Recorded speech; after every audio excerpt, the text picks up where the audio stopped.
Hello. Hello, everyone. I hope you're doing alright. It's just, I'm just me. I'm just a little old Cahill. Come along to, I don't know, stream, maybe, do something, talk about hyperfixations, as I want to do, though this time, it's definitely more on purpose than just out of habit. And yeah, I hope y'all are doing well. Hello, meat. Hello, anyone else lurking out there? Hope your weekend's off to a good start. Mine's been okay so far. Trying to rest up with how hard work's been, but you know, other than that, you know, I had mentioned before that we were going to talk about Pirates of the Caribbean because it's my favorite game series, and they had just not game series, my favorite film series, and they had just added it to Fortnite. But then SAG-AFTRA was like, we're going on strike for video games, and I was looking into it, and like I was thinking of Epic is one of the big studios that they're having problems with, and they're striking on.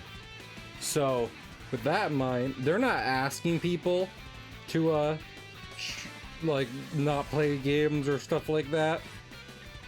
But at least for me, I was like, I'm not gonna, like, it started yesterday. I'm not gonna stream Fortnite the day after. And I don't know, just in general, I was like, I can probably find an alternative. It doesn't impact me too much. So I was like, what is the only other pirate game I could think of would be Sea of Thieves. The only problem is that's also like a live service game, and then with you know, kind of what I was looking at with the strike, I was like, I don't really want to just switch to a different live service game at the moment. So I was like, what's another vaguely piratey game I can play? And I was like, you know what, I could just chill out, play some SpongeBob Battle for Bikini Bottom. And you know what's great about this game? Actually, let me show you. I have the audio set pretty low right now. I might, you know what, how about we just, we'll what was I thinking of? We'll bump these up a bit more, but freaking, if you don't know about this game, they didn't get the original voices for Mr. Krabs and Mermaid Man for the original release of this game, and the remake just reuses the same voices. So if there's any game to remember how important voice actors are, it is absolutely this one. It is 100% this one. Make sure you support artist, people. And what was I thinking of? Yeah, just in general, we're gonna talk about some pirates and chill out with a bit of a longer stream with this game. I don't think I'm gonna beat the game in one sitting. Maybe I could if I was just doing bare minimum, but I'd like to be pretty thorough with any playthrough I do of this game. So what was I thinking of? How about we get to it? Just fade out the Sonic. Huh. But yeah, I hope y'all are doing well. I am okay.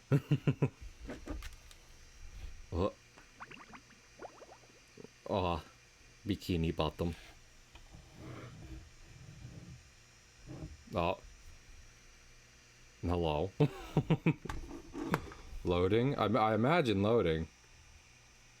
Yeah, it's loading. My little VTuber's blocking it, but there's loading. There we go. A normally peaceful undersea sanctuary. Today it will be transformed into a theater of pure horror. Because they're not respecting voice actors.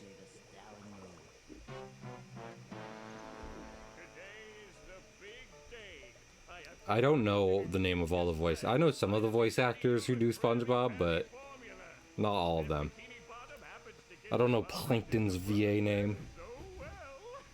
I'm pretty sure most of them. Either most of the voice actors did the work on this game, or they got good replacements except for Mr. Krabs and Mermaid Man. Review of the checklist. Let's see. Item number 1 is Plankton a genius? Answer yes. Okay, checklist complete. Throw in the switch. Welcome, my perfectly obedient robot army. SpongeBill. I want to get a photo for my script. Roughly pirate-themed SpongeBill, even though this game is about robots, not pirates. But there's enough piratey stuff still here. Robots are the enemies. The general nautical themes of SpongeBob still carry through. Stop. Rip China.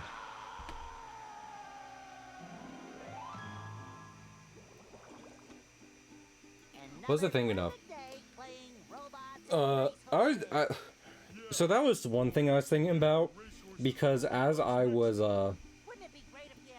I did do a rewatch of the first 2 pirate films today before stream. I would have liked to rewatched all 3, but I didn't have any time at all over like the week. And I only had enough time today to watch the first 2, but that's fine, because I'm basically always replaying At World's End in my head over and over again. And something that I often think about, especially when it comes to other games or pieces of art trying to have some kind of like sea theme or what have you, the quote-unquote magic system in Pirates, which is a very loose word for it, if I'm being honest. I love it, but it's not a system. It's weird. I really think Pirates was my first taste of cosmic horror in a lot of ways, which is present even in the first film. But just in general, their magic, like, it's not like sparkly or spectacular. It is like specifically like rotten, like sea-drenched wood and barnacles and clams and just general sea detritus poking out from different places. And like, I don't know, I think that's an aesthetic. I mean, specifically Sea of Thieves definitely, but other pieces of art have tried to capture since those movies' original release, but haven't done very well because they're not willing to kind of go darker with it. Which, by the way, I was like, I rewatched the first 2, and I remember Dead Man's Chest ending darkly, but I forgot how dark it started. A bit. I mean, I feel like, from what I've seen, I should play Dredge at some point. I was thinking of picking it up to stream today, but I was like, let me try and play a game I already own. And with that in mind, like, from what I've seen, it's kind of a weird overlap. Maybe there's the argument it kind of has that Pirates of the Caribbean aesthetic going, but I kind of think it's drawing more from traditional Lovecraft, who did a lot of stuff in, you know, fishing towns in like Massachusetts and stuff from that. So as much as I've seen, because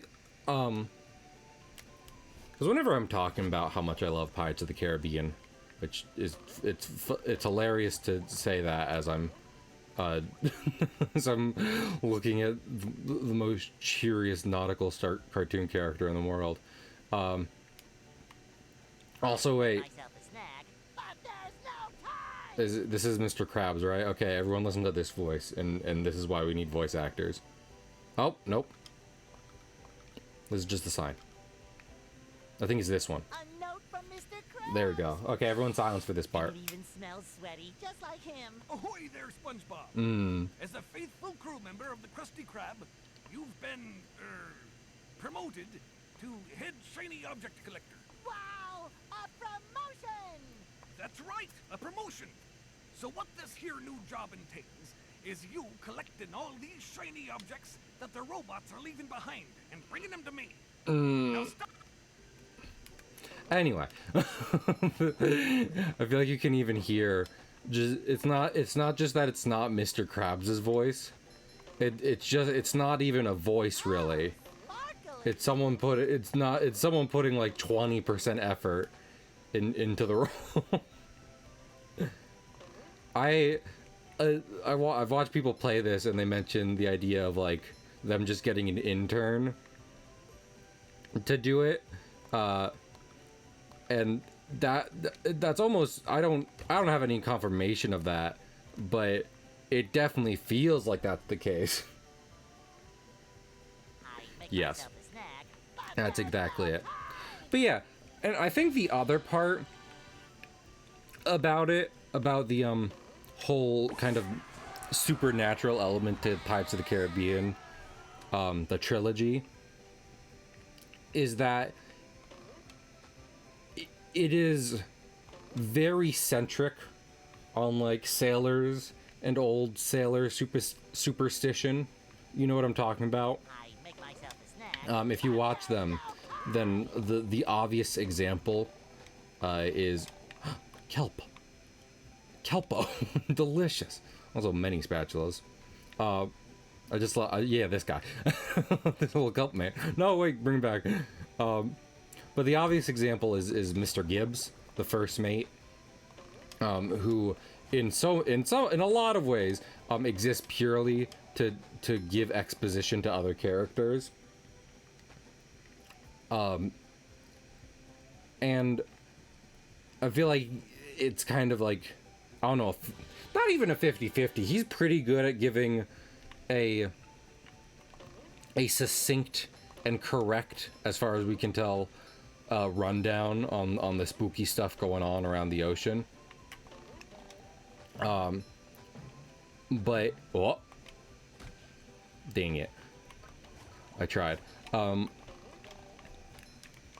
But like a decent portion of that is just general sailor superstition. Like when we meet him in the first film, in the first scene, he is specifically worried about Elizabeth being on the ship because he thinks having women on board a ship is bad luck. Which, you know, there's something to you can say something about that, but it's definitely accurate for the way old sailors thought and act, I think.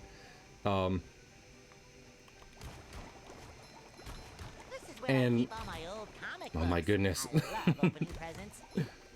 SpongeBob, you say one more thing about your old comic books. Trust me, I know. I have plenty. Oh my lord. And we'll never get a break. Women, am I right, gamers? But then in general, I feel like he's decently knowledgeable about the world and how the different spooky things in the Caribbean work, and more so to drive home the point that the magic system in the Pirates films is like sailor focus, is just Davy Jones's whole crew. And I feel like even the people who haven't seen the films know about Davy Jones, just because, especially nowadays, he's a great example of CGI, when it seems like CGI is getting worse and worse with each passing film. And you know, he is one of the, I'd argue he's like the centerpiece of any kind of supernatural cosmic horror sort of phenomena going on in the main Pirates trilogy. But the grander point would be that he's still a captain. He's a captain of a ship with a crew, and the ship needs a captain and a crew, you know? Like, there's lots of magical stuff going on, but they still have to do, like, menial labor to sail different places. Like, the climax of Dead Man's Chest has the Black Pearl, the main ship, outdo the Flying Dutchman, Davy Jones's ship, in a feat of sailing. And, like, and Gibbs is able to point out why that is, because they got the wind to their backs, and the Pearl uses the wind, and the Dutchman uses the tides. It's not actually sailing, it's going with the water. So, you know, as long as they're in the wind, they're be able to run away. And that both helps to make, you know, the Dutchman more of a strange ship, as well as still kind of frame it as a, like, I mean, one, a nautical vessel, and I don't know. I think that's all I was trying to say. It's still a ship. Well, you won't get away with it. It's just weird. Which, dynamic actor to pull them off. Yeah, so Bill Nye as Davy Jones is, I mean, just an all-time performance. I did one of these streams before where I was talking about Pirates of the Caribbean a lot, specifically with Dearest Sargoto, which, you know, shout out to Sargoto. But I had talked about how I think Davy Jones is one of the best film villains in cinema, and I say that just because I think so many other villains that people consider iconic for the films they've starred in are actually just adaptations of villains from media, like, you know, Heath Ledger's Joker and Sauron from Lord of the Rings. Because at the end of the day, like, I'm not saying the actors or other people working on the films don't help to bring their own sauce to the roles, but it's still being worked. It's still being worked off of the source material of someone who's you know, broken their back to try and make the characters cool on paper. Hello, Bubble Buddy. You know, you're kind of cosmically terrifying in your own nautical way. Bubble Buddy. You see, you're going to need to learn some new bubble-blowing moves if you're going to journey to the 9th dimension and defeat the giant monkey man. I would love to do that. All I need to do is figure out how to get rid of these ropes. Oh, yeah, sorry. I've been in the soap bottle a little too long. Where were we? Alcoholism reference. Something about new bubble moves. Right. In my children's show. And you'll launch yourself straight up in the air. I've already been doing that, Bubble Buddy. You can't tell me stuff I already know, because I already know it. Consider that monkey defeated. Well, was it monkey or was it monkey man? I thought it was the monkey man in the 9th dimension. But yeah, so in terms of villains, like original villains for a film, I really wholeheartedly believe that Cutler Beckett and Davy Jones, both of them. Also, I'm pretty sure these Tikis are just Tom Kenny. Look at him. You Google a picture of Tom Kenny right now, and you tell me that default Tiki man does not have a striking resemblance to the man. But I mean, you know, considering that the sources aren't any real pieces of writing in way of character work, but instead just, you know, an amusement park ride and general sailor folklore, I really think Cutler Beckett and Davy Jones are like some of the best villains you can find purely in movies. That one's lost. Where are your others? Oh, they're more lost. A bunch of robots came through here and stole my whole sock collection. It's just a JPEG of Tom Kenny. A breakable JPEG of Tom Kenny. Patrick, what are best friends for? Okay then, for every 10 socks you bring back to me, I'll give you a golden turkey baster. Kinky. You mean spatula? Bless you.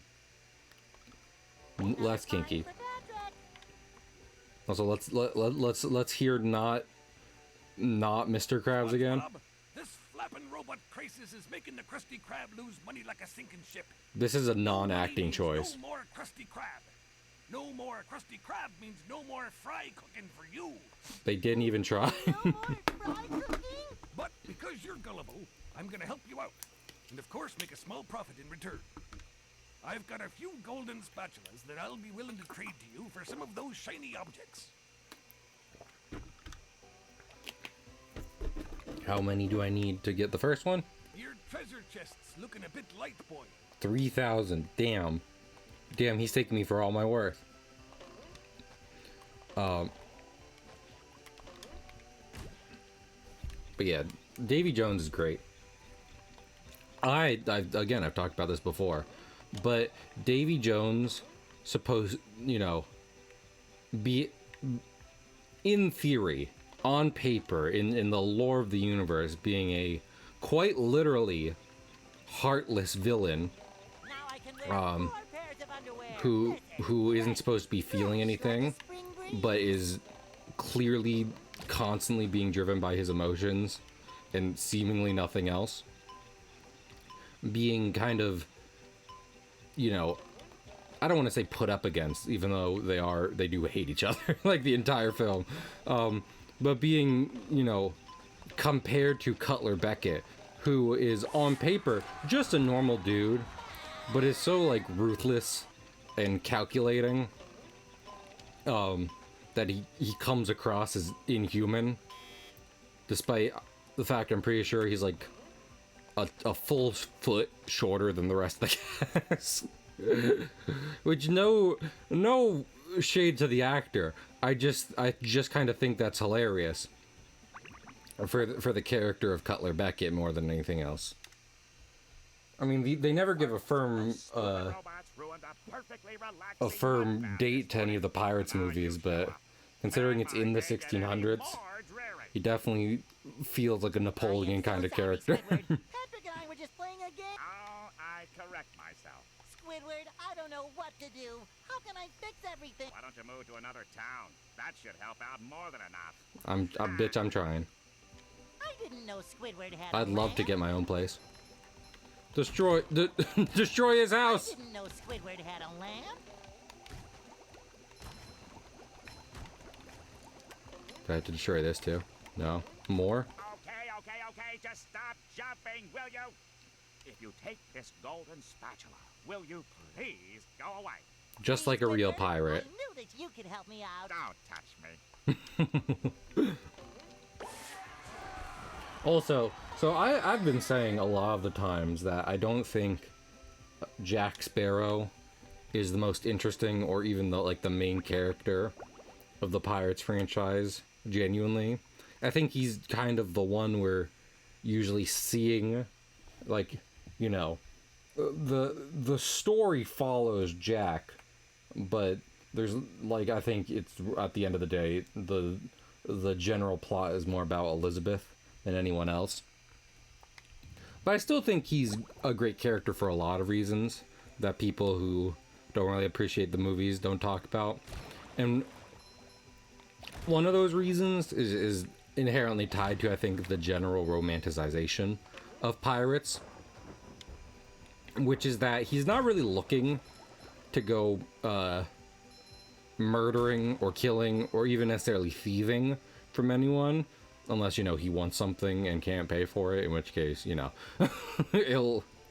just take whatever the fuck. But he's just looking to do whatever he wants. He's looking for freedom, as he states in the third act of the first film. And Patrick will be glad to have this back. and putting that up against the first villain of the series, which is Barbossa, who I wasn't talking about because he kind of becomes an anti-hero by the end of the actual film, of the trilogy and everything, who loves the nitty-gritty of pirating, killing, plundering, all that kind of stuff. That's also a great piece of character work in the films. Freedom, never heard of her. That's wild. Hey, me, I know you're probably trying to make a joke. That's profoundly sad. Wildly sad thing to hear.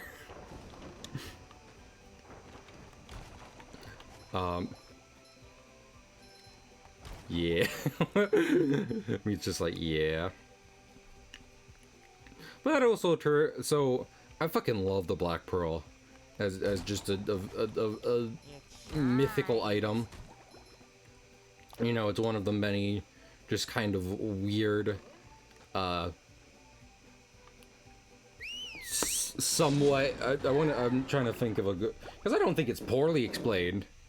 Heck, it gets a decent explanation in the first half of the trilogy, throughout the first film and like first half of the second film, well enough, I believe. But it kind of highlights, a lot of it highlights why that specific ship is so important to Jack, even though for in a lot of ways, even he admits it could be any ship he uses to achieve freedom. Not only has he given up a lot to try and be the captain of it, which he rightly was at the beginning of its career, but even more so, it is become cursed to be the fastest ship in the sea, and obviously more so than firepower. That's kind of that's the most important feature to help Jack do whatever the hell he feels like it. If he can just get away from everyone in the Caribbean whenever he feels like it, then he's kind of free to go anywhere. I've always been bald, but now I'm stung all over. Oof. Well, according to the Jellyfisher Field Manual, severe jellyfish stings can be treated effectively by applying a thick layer of king jellyfish jelly to the affected areas. King jellyfish? Well, I guess you're off to scale Spork Mountain and die a horrible death under the vicious tentacles of King Jellyfish. I'll stay here, balled up here in excruciating pain. You do that! Don't worry, Squidward. I'll bring back that King Jellyfish jelly for you to rub. This is why Tom Kenny's a professional. Again, paid voice actors. SAG-AFTRA. But what else was I talking about? And, you know, so I've talked before about how I didn't get into One Piece for the longest time because I grew up with Pirates of the Caribbean. So that was already a piece of, you know, pirate media near and dear to my heart. How could anything else measure up to, or even, Lord forbid, like, replace that? Oh, this game is real fun. I mean, heck, my favorite game of all time was a licensed media platformer, and they're making and the same people are making a remake of it this year. The thing, the Epic Mickey. I love how I'm so pirate brained and sponge pilled right now. I hate that I said that. That couldn't even think of my favorite game name. And I need to try out Cosmic Shake at one point, because I love me a 3D platformer, even more than a 2D platformer, especially after our Mario experiences. But they made a spiritual successor to this in a Cosmic Shake. I need to try that at some point. What was I thinking about? Oh yeah, the Black Pearl. So a piece of like a kind of writing trick I think One Piece and Pirates actually ends up sharing is the way they kind of treat the ships. Like, the Black Pearl is called both the Black Pearl and the Going Merry, and I'm going to be talking about the Merry just because of, to me at least, the Sunny hasn't kind of gone through the same, I guess, trials, I don't know how you'd put it, as the Going Merry did. But that's kind of easy to say, because you know, the Going Merry story is complete, and then the Sunny isn't. But you know, like the ships are called attention to, definitely as being important tools throughout both One Piece and Pirates of the Caribbean. Hey, you! Patrick, But at the end of the day, it's like, you know, the events of the stories and the stuff they go through that ends up, you know, making the ships important, I think, to the to the audience in particular. One of my favorite things, which actually I posted the GIF of one of my favorite shots in Pirates when I did this going live message. Also, this is funny. I love bobber run to build bridges, but like, it's shiny. as much as it's called attention to that the Black Pearl is a completely black ship and it's as fast as can be, it also has its figurehead, which is like shown prominently in a few movie shots throughout the trilogy, but it's never really called attention to. It's this like angel figure holding a dove aloft. And at first that's treated very menacingly, because in the first film the Black Pearl is under the command of Barbossa and is essentially the bad guy ship. But I feel like every time after that, it's shown in a far more hopeful light for a lot of reasons, because it's usually like, well, kind of like, you know, like the Millennium Falcon or something. It's the ship that all the main characters are on, and thus it becomes important for those reasons. It's both like the events the vessel helps the audience and characters get through, as well as the fact that just seeing it, you know, it's just like, oh, that's where everyone is. And you know, I still think to this day, even though in general, I feel like more audiences have come around on how good the Pirates films are.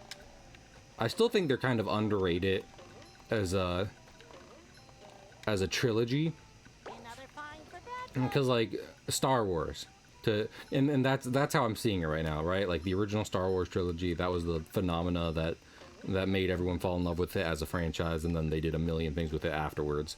But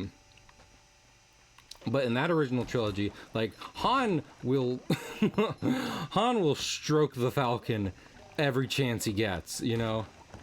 And any moment Han has to talk about the Falcon, he will do so and talk about how important it is to him.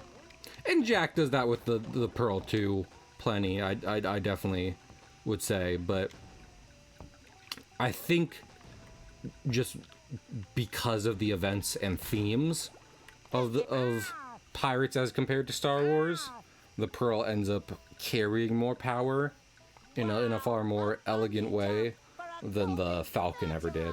I must be.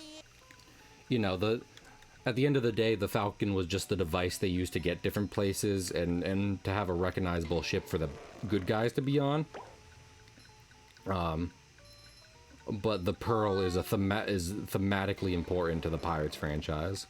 So, you know, I think more legwork is put into making it a bit more subtly powerful than the Millennium Falcon. Nothing strange about that. Han has a totally normal and heterosexual relationship with his spaceship. Don't worry about it. Lord, I've been getting into Transformers recently, and I was telling friends in Discord that I used to have the Millennium Falcon Transformer toy, because I think it was around the time when I was a kid, so around the time the prequels were finishing up. Like Transformers did a tie-in with Star Wars and released a bunch of spaceships as Transformers, and I had the Millennium Falcon for the longest time, and it was really cool. And then my cousins broke it when they came over one day for no fucking reason. So that's neat. but I mean, it gives me a reason to get Transformers as opposed to just dig up old ones I used to have. But yeah, I don't know. I think, considering that not every film gets its own trilogy, even in today where they can't stop making sequels, like, you know, there tends, nowadays I would say there tends to be less direct sequels and threequels and prequels and mequels and measles, and there tends to be more just like, this takes place in the same world, ooh. But like, it can be rare for films to go the whole mile and get a proper trilogy made. And I think it can be even rarer for all those movies to be high quality. And I would genuinely say that about Pirates of the Caribbean, even though some people are like, oh, it's really interesting, because I think I'd brought up before that when I had looked up, like, just out of trying to be healthy in an artistic sense, I looked up, you know, criticisms for my favorite films of all time, the Pirates trilogy. And I think a lot of them shared the same tune of that the movies were generally too long and too complicated.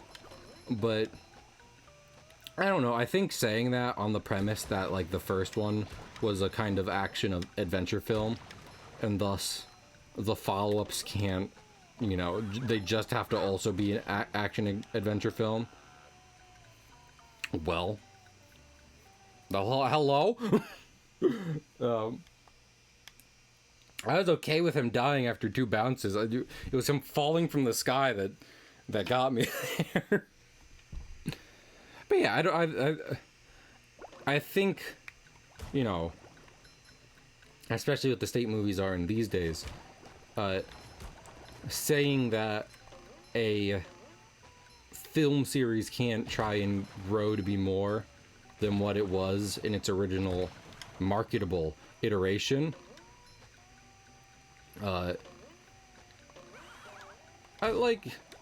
I think there's value to just about any creative endeavor, even if it's highly commercial in its original conception.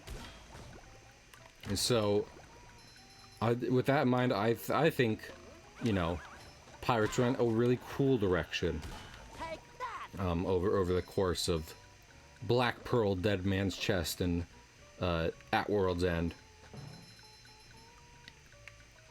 And like I was saying, you know, I to a degree, I almost feel like Pirates was my first taste of cosmic horror, and like, At World's End goes all in on it. It goes into the idea of, like, making it a battle for the control of the seas through mystic properties, and I like it. Because, you know, at the end of the day, the thing that ties it together is that everyone still needs a ship. For the bad guys, it becomes the Flying Dutchman, and for the good guys, it's the Black Pearl for the most part. And, you know, it comes down to the crews manning those ships, which is, like, I mean, that's the point of, that's the climax of the third film. that make it work. So it's still got that thread that I like. And that great cosmic horror taste, no artificial flavors.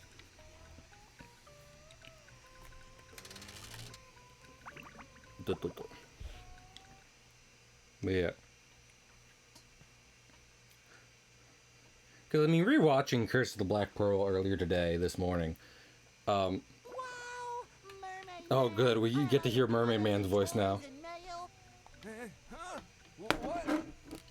Oh, yeah, it's that sponge kid. This sounds like a streamer doing an old man voice. Tell you. that Patrick is surrounded by robots and needs my In fact, I've heard, like, Aaron Hanser Aaron Hansen do a better do better voices than this. But I think he is hired as a professional voice actor, so Well, if massaging your feet will save that's what I'm saying. then massage I must. Even They're making me hit myself. Massaging your feet isn't working. I think I'd better try a more I love how direct the approach. models don't actually By move clipping on my on their on the proposed action. Anyway, I was talking about Cosmic Horror. I remember that much.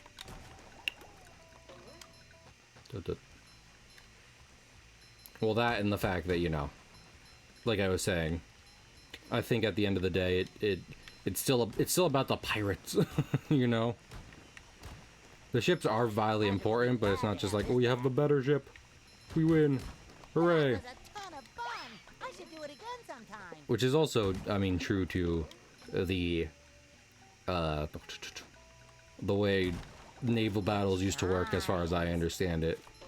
Which is that more often than sinking wooden sailing ships, the way you'd win a naval battle is by just killing off enough of the crew that they wouldn't be able to effectively get back to land.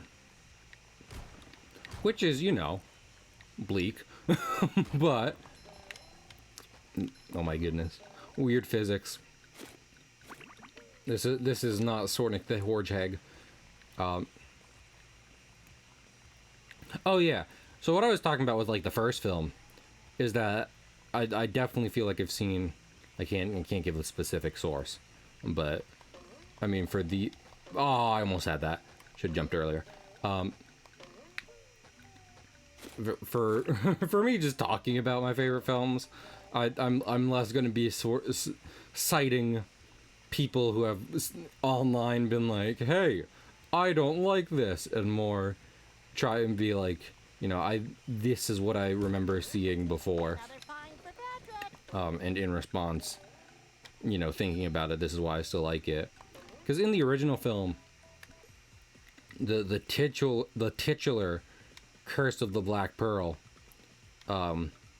is explained by, I think, both Jack and Barbossa. I don't know how in depth Jack gets into explaining the curse, but as a curse placed on some treasure, thanks to the Aztec gods. When Cortez tried to, you know, kill everyone for some money, and you know Elizabeth is just like, well, obviously that's not true. Only then it's proven it is. I mean, by extension, that also means, you know, like Aztec gods are real. So like, even from inception, the franchise has this kind of otherworldly You've just met the Sponginator. nature to the way its universe operates. And I think that's why when that's taken to its extreme in At World's End, I don't mind it enough. I love opening presents. Because for the most part, in Curse of the Black Pearl, you just hear about them and then... Yippers! Oh my goodness! Accompany me and we'll abscond from the township, Mr. Krabs. Hello? Paul, are you propositioning Mr. Krabs in your resub message? Also, Paul, how long have you just subscribed to tier? I know I probably do this every time, but have you just subscribed to tier 2 every time you've been resubscribing for like the near past? Because that's insane. I appreciate it. I hope you enjoy Kazu Kiss. Hey, Speaking of SpongeBob. cosmic horror, that I definitely think that qualifies. Thank goodness you're safe, Patrick. Well, of course, SpongeBob. Why wouldn't I be? Well, the robot. Oh yeah, I found this for you. I don't know what it is, but it looks important. This is what makes him a good friend. Thanks, Patrick. I tell you what, all that running around has left me pooped. Why don't you continue on for a bit? Okay. Yay, multiple playable characters. We love to see it.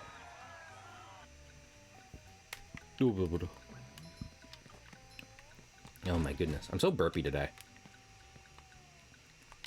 But yeah, So what I was saying is that, to me, Pirates, even in its inception, had this, like, eldritch horror-esque, nature to its world and everything. And in, the first film, that only really manifests as Barbossa and his crew being skelemen at nighttime, and being otherwise cursed for their greed. But then in At World's End, you actually get to see some of, like, you know, the goddess Calypso and what have you. So that kind of worked for me, because At World's End is a climax to so many storylines evolving from the two prior films, that when it goes absolutely nuts to butts in its climax, I'm all for it. Down here, you big pink lummox. Oh, hi there, Mr. Plankton. Are you going to vaporize me today? Oh, it's been a while since the substitute. Got you. So very tempting. That's on me, Paula. I'm sorry my short-term memory is so shit. Heed my words, my love. Couldn't even remember referencing Go Sonic. to Jellyfish Cave. Follow the instructions on the signs that you see. At the end of the cave, We all you'll know still be a big Mr. Krabs will only but you'll escape know with you enough to the help city beat the robots and get me back into the chum bucket. if you paid him. Will you vaporize me? Pay him to come with you and then pay for the bus I fare. might spare your life so I can force you to work in my sweatshop making low-quality design and knockoff wallets. Oh, good. Capitalism. The true evil. Oh, thank you. No, no, Patrick, no. You can do better for your life.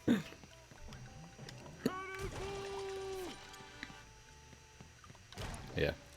Yeah, that's also I genuinely think that is one of the best things about the Pirates of the Caribbean films, is that, you know, it goes to decent lengths to really flesh out these weird magical things it has going on in its world, only for the much bigger villain at the end of the day to be a capitalist, a British capitalist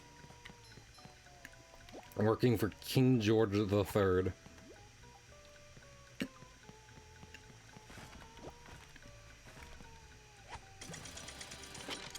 I talk about law on this channel, but, you know, with what I was saying before about how more often than not,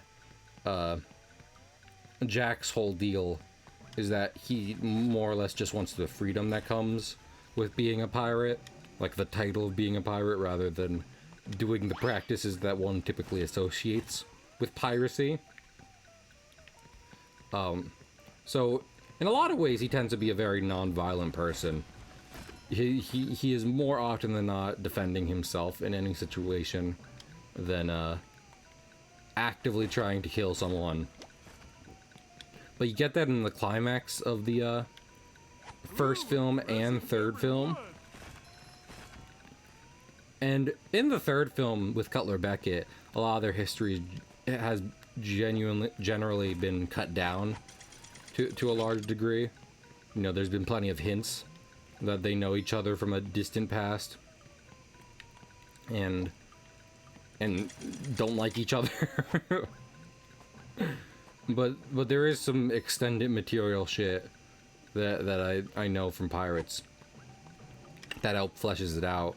So when Jack is specifically the one to first give the order to cut Beckett down. I mean, oh, that was a pun. That was a pun because his name is Cutler Beckett, and I said to cut Beckett down. It also fell all the way down to the. This was an unnecessary, you know. I probably could have fallen a little less, but oh well. What was I just thinking of?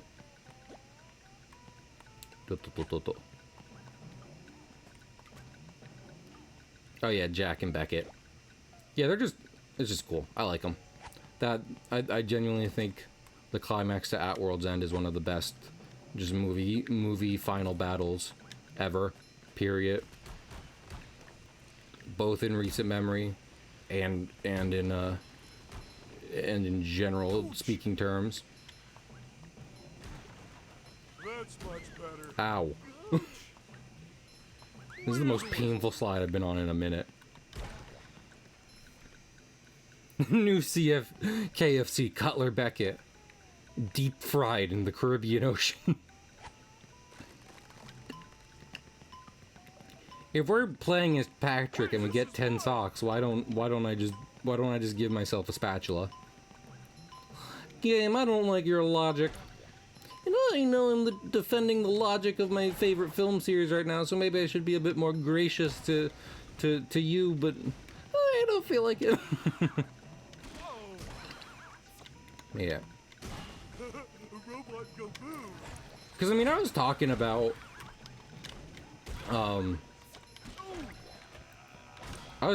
like, you know, sea battles and stuff like that, and how, you know, you genuinely are looking to kill more of the other people's crew, all beans, than actually, you know, necessarily sink the ship in a classic wooden sailing battle. And that's definitely the case in Curse of the Black Pearl, with the big fight between the Interceptor and the Black Pearl itself. Because the crew of the Black Pearl has the upper hand in every possible way. So they end up inevitably winning that and taking most of the remaining crew hostage. But then in 3, they really crank it up to insanely cinematic and super cool levels, and I absolutely adore it. The way, because if you don't know, the final battle of At World's End is a giant ship battle between the Flying Dutchman and the Black Pearl as they spin around a giant whirlpool in the middle of a thunderstorm. The Maelstrom. And it is one of my favorite final fights in any film ever. It's super cool. They use, like, there's like this one specific shot that where they use like the storm and the rain to frame the Flying Dutchman on the other side of the massive whirlpool, through, like, across the Pearl's cannon sights. Oh my lord. How many lines do you have in this game? Yes. Good thing, too. That monster has been stinging all my good customers in their poop decks. Mm-hmm. I hear that you can find him up top of Old Sport Mountain here. Oh boy, Mr. Krabs. I'll see what I can do. There really was no choice. It's just, this is what I'm saying. This is why voice actors are important, okay? It's not even, I mean, it is performance. It's all performance. The cluster Crab Beckett himself. But, like, it was just nothing.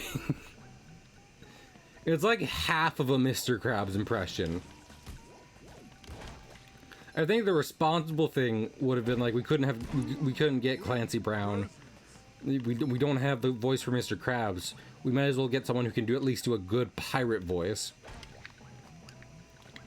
But instead, I am almost positive they got someone who was just sitting in the office that day. And same with Mermaid Man. It is the old man voice that someone does just when they're, you know, telling a story and they want to do an old man impression. It's not actually a character voice. But those robots out on the island stole it and threw it into the lake. If you can figure out how to get it back. Sure enough, Mrs. Puff.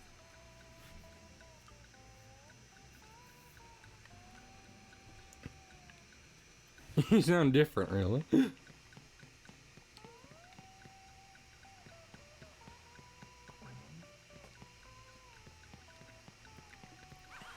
Oh.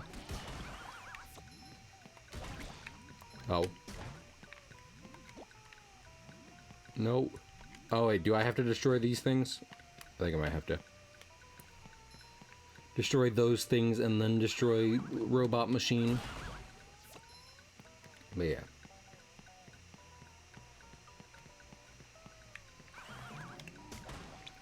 What was I thinking of? But yeah, honestly, the Black Pearl just has my heart forever. You know? Hey, my back feels better. I think it's a real easy way to make a decently recognizable, like you know, big the Black Pearl is a frigate, and like those are decently large, complicated vehicles, right? So how do you make it instantly recognizable? You just give it some like very like royal finishes, and then you paint it all jet black. And not only does it not only does it make the vehicle recognizable at a distance, it also makes it very piratey, just like a Jolly Roger. So it's pretty neat. I just like Pirates of the Caribbean. That's much better. And also, you know, reasons to wish I was born a girl include saying that Elizabeth Swann was my lesbian awakening. Elizabeth is actually the best character in the series. If you want to watch someone become king of the pirates, but you don't have enough time for One Piece, just watch Gore Verbinski's Pirates of the Caribbean trilogy. And you can just, you know, watch Elizabeth become the king of the pirates. And you know what? I think it's just as good. Some people would crucify me for saying that. But that's me. Hey, that's just me. I love these silly little fishmen walking around here, which is like default dopey animations as the robots kind of harass the general environment. Fun times. I was thinking of. You know, I loved and still love the opening to Dead Man's Chest back when I was a kid and to this day, but I hadn't seen it in long enough that I forgot. Because I mean, if we want to be technical, the first scene is Cutler Beckett being introduced, interrupting the two main characters from the first film during their wedding, and then sending them both to prison with the threat of execution hanging over them. So that's great. But then the scene immediately following that doesn't help in the slightest, because we are immediately taken to some kind of seaside prison that, as people are being dragged into it, and like, well, this is interesting. And like, there's a bunch of like ragged, old, decrepit prisoners like in hanging cages, like above it, and like one of them has their eyes pecked out on camera. It's not hidden. You just see a man's eyes get pecked out with some, again, pretty good special effects, because I can't stress enough that this trilogy has some great special effects to sell everything it's trying to, you know, sell whatever it's trying to get across. So you just see that happen. And honestly, it's pretty great. Aw, beans.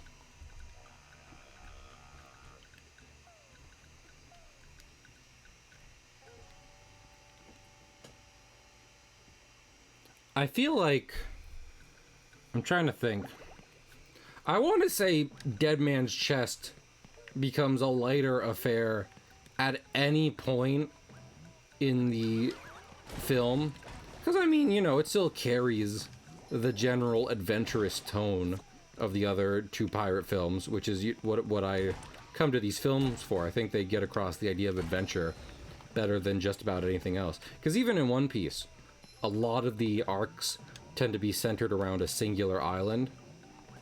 So the crew is tending to stay on that island for the entire, you know, miniature story.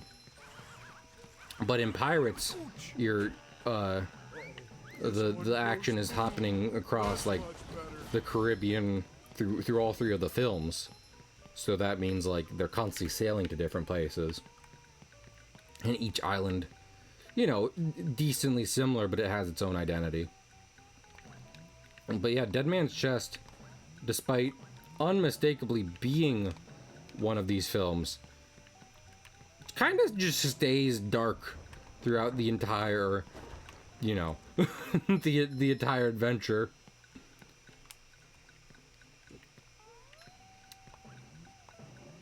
Because like there are moments where our main characters that, you know, if you've bought into these films, you definitely enjoy, and have someone you'd rather not see brutally murdered. Like there are moments where they're not immediately being threatened by something, so it feels like things are going okay. But when you look out over the entire film, like I'm trying to do right now, your eyes just like, oh. This is a much, like, it's so weird. I hear about At World's End being too weird for people in face of like the original Pirates film, when I can only imagine like the general reaction to Dead Man's Chest when it came out, because it's so much darker than just about anything else Disney had available at the time and compared to its predecessor. That's the start of the third one, Paula, and I love that opening the most. That's probably my favorite opening in any film ever. But in defense of what I'm saying, calling, you know, Dead Man's Chest the darkest of the three, that scene, that opening scene where they kill a child via hanging, that is a direct consequence of the finale of the previous film. And it also, thank you so much for bringing that up, Paula. It also just kind of serves, because like we saw Beckett a bit in the second film, but I definitely think they had At World's End planned, and were planning to make him the big bad of the third film, so we didn't end up seeing him too much in the film he premiered in. Because I think that film, more than anything else, is meant to sell how much Beckett is just willing to kill people, how like literally any number of people to get what he's looking for. And you know, something I didn't pick up on before, if you're talking about my love for the Pirates of the Caribbean trilogy directed by Gord Verbinski and starring Johnny Depp, Keira Knightley, and Orlando Bloom, then I am feeling it, Keo. What was I just thinking of?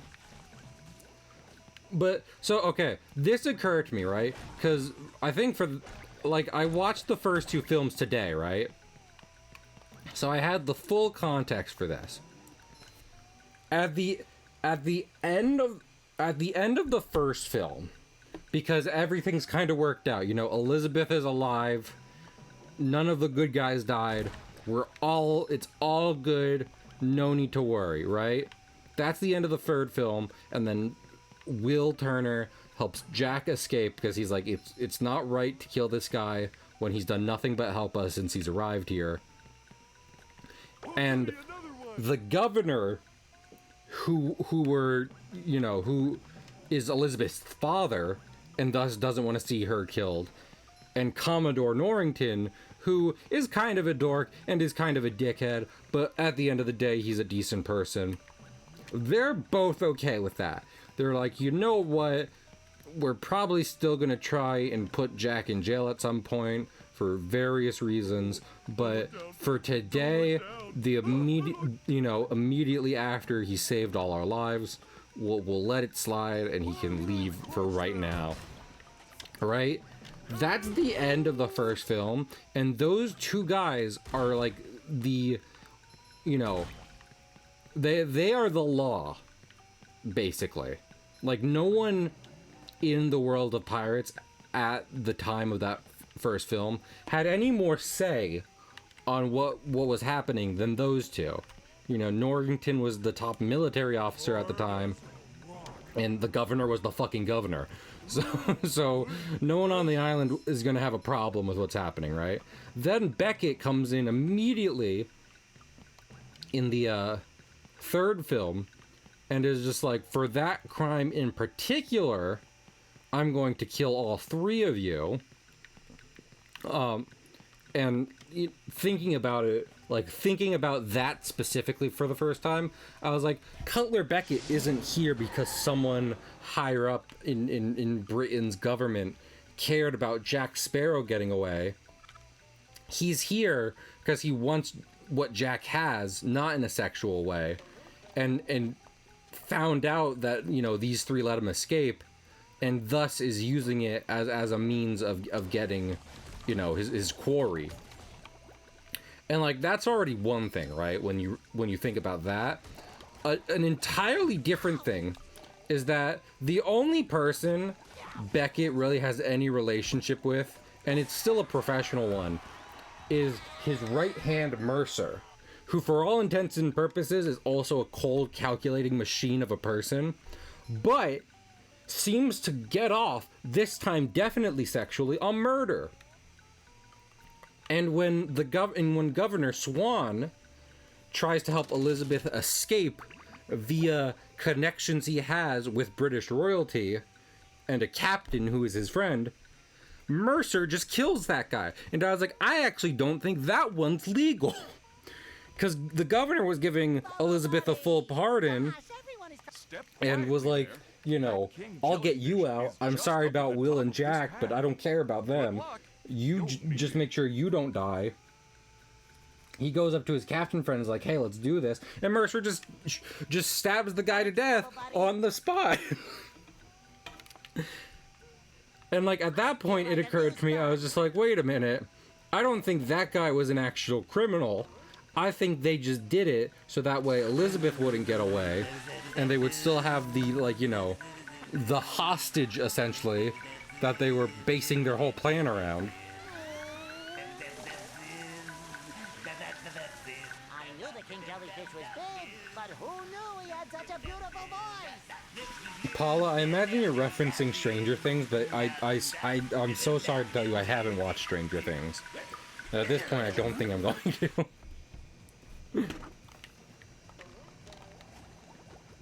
Yippers! Ah. This isn't pirate prejudice. Well, Pig, we're appreciating voice actors. And what better game to appreciate voice actors over than the game where they didn't get a couple key members of the SpongeBob cast? You know? Finishing slap! But yeah. To me, Cutler Beckett becomes such a good villain, not necessarily because of like I was saying, you know, obviously no matter what the source material is for a film, an actor brings their own performance to the matter, and that's definitely true. I don't know who played Beckett. I should look that up.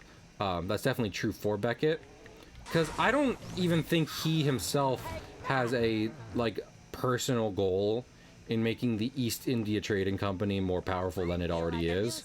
You know?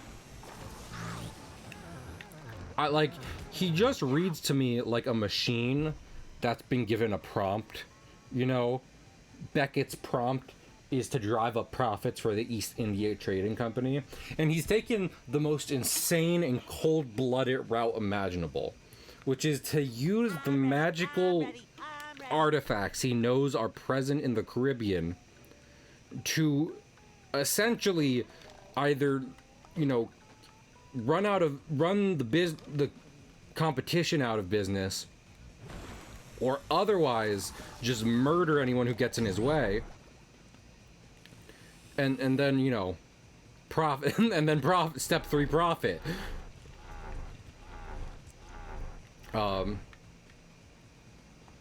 And like that's insane for sure, but you want to know something? It works. But like the climax, the ending of At World's End is so great because to a degree Beckett does just give up, but I think it's really poignant that he just stops fighting because his plan has gone, like he never expected like, you know, XYZ or to happen. And the moment his plans go awry, unlike Jack, he doesn't think on his feet to salvage the situation. He just fucking dies. He says, "Guess I'll die."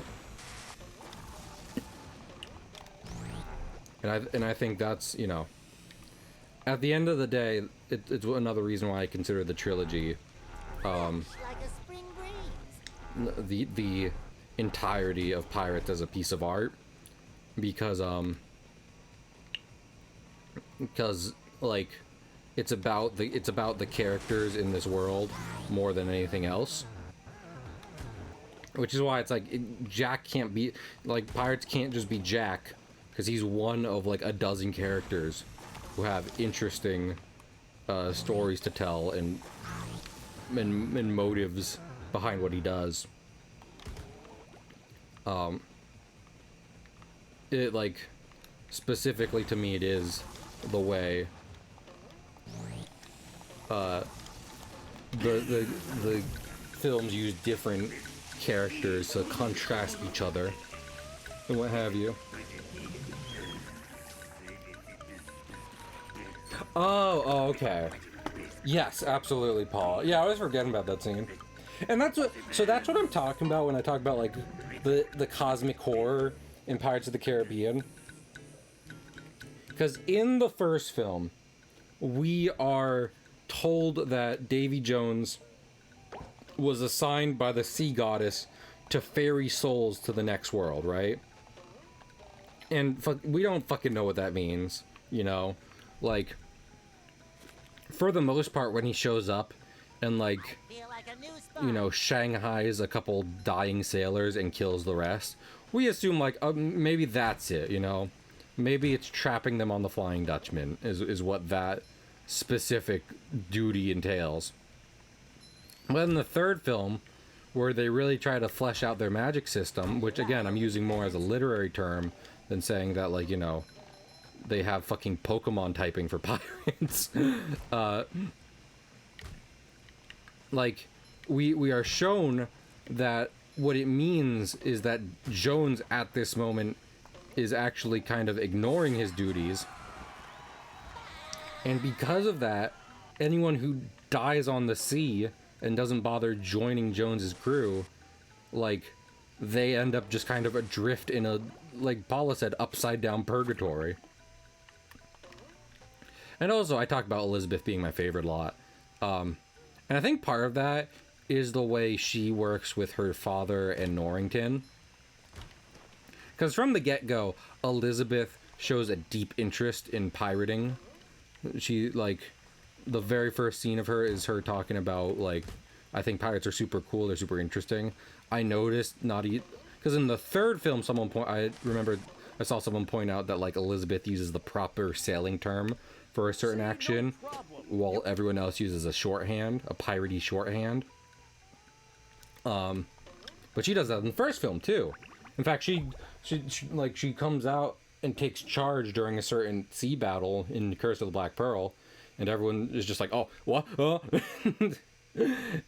And it's super cool. But something I really think is neat is, like, for example, when she and Will are arrested in Dead Man's Chest, Will's solution to, you know, solving the problem is to, you know, strike a deal with Beckett and hopefully spare both of their lives in return. Governor Swan's deal is to, you know, use, like, legal administrative power to save his daughter. But Elizabeth just escapes on her own and then holds Beckett at gunpoint to give her what she wants. So, and Jack, to a degree, calls it out in that film, that Elizabeth is far more like, you know, the criminals she pretends to be better than. What was I thinking of? And I think that shows after both Norrington and her father have died. Because for all intents and purposes, as far as we know, the only things that really, you know, matter to Elizabeth, the only reason she would bother following the law in the first place, are for those two loved ones, or for the people she knows and cares about, and their, you know, concerns over the law. So, in the third film, after both those people are dead, and she's basically left with just Will, who is also a fugitive. Like, Norrington and her dad die, and then all of her remaining loved ones are pirates, so she really just has no problem becoming a crime boss at that point. And that's what makes her a bet, because to a degree, she's a well-written damsel in distress in the first one, but still a damsel in distress nonetheless. And that rhymed, but we're going to ignore it for now.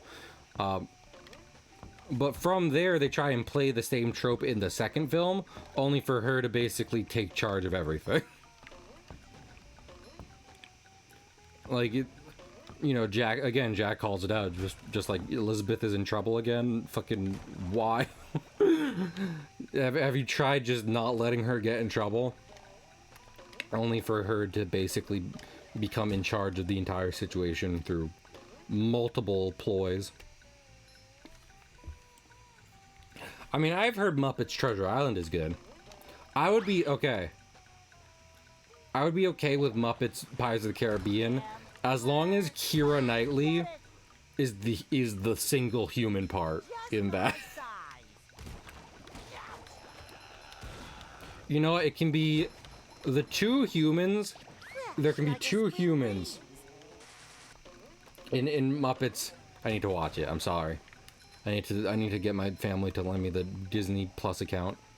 Oh, we can't 100% this level anyway. I need bowling for it. Okay, we'll come back. Anyway. I need Jeffrey Brosh and Keira Knightley to reprise their parts in Muppets Pirates of the Caribbean. So that way the only human roles are Barbossa and and Elizabeth. I think that would work very well, honestly. Anyone who's like, what about Johnny Depp? No, I think Jack has to be a Muppet. I think Jack has to be Kermit. For so many reasons.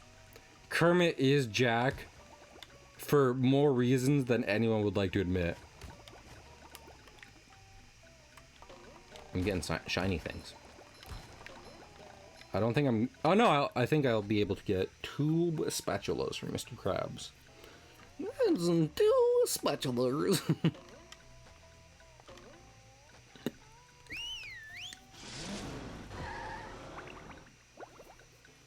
So let me make sure. Did anything happen? Nope, just some subs from Pig and Paula. Thank you guys again. But yeah. I just think it's interesting. Because to a degree, one of the themes of pirates is that legality is not synonymous with morality. And I think Elizabeth as a character is the... At least on the sides of people who aren't already pirates, she's one of the only people to already know that when the film begins. And then it's kind of about reinforcing that to the audience. Watching Muppets Treasure Island. I actually... We should do that. Because you've mentioned Pirates before, Paula, but like I was saying, those are super long films. But Muppets is a standalone. I think that's what I need to do. Is we shall plan a movie night in Discord, and the movie will be Muppets Treasure Island. That seems like an easy choice. Now, I just need my day shift first. Yes. quality craftsmanship. I'd like to pay for a proper voice actor to have this part. That's what I like to pay for, Mr. Krabs. You cheapskate. Pictured here. Hollywood executive. So, do you want to trade? That's quality. Anyway. But yeah, I think that might be why Elizabeth is my favorite character. Because I legitimately just think she's the best from the get-go. And the films are kind of about her stepping into her own, rather than just kind of listening to other people, you know? At the start of the first film, she's more than willing to just kind of be like, okay, I'll listen to my dad in Norrington. Why not? You did I already get one for Patrick? Did you find my lost? Not yet, Pat. Aw, beans. Anyway. So, yeah. Elizabeth number 1.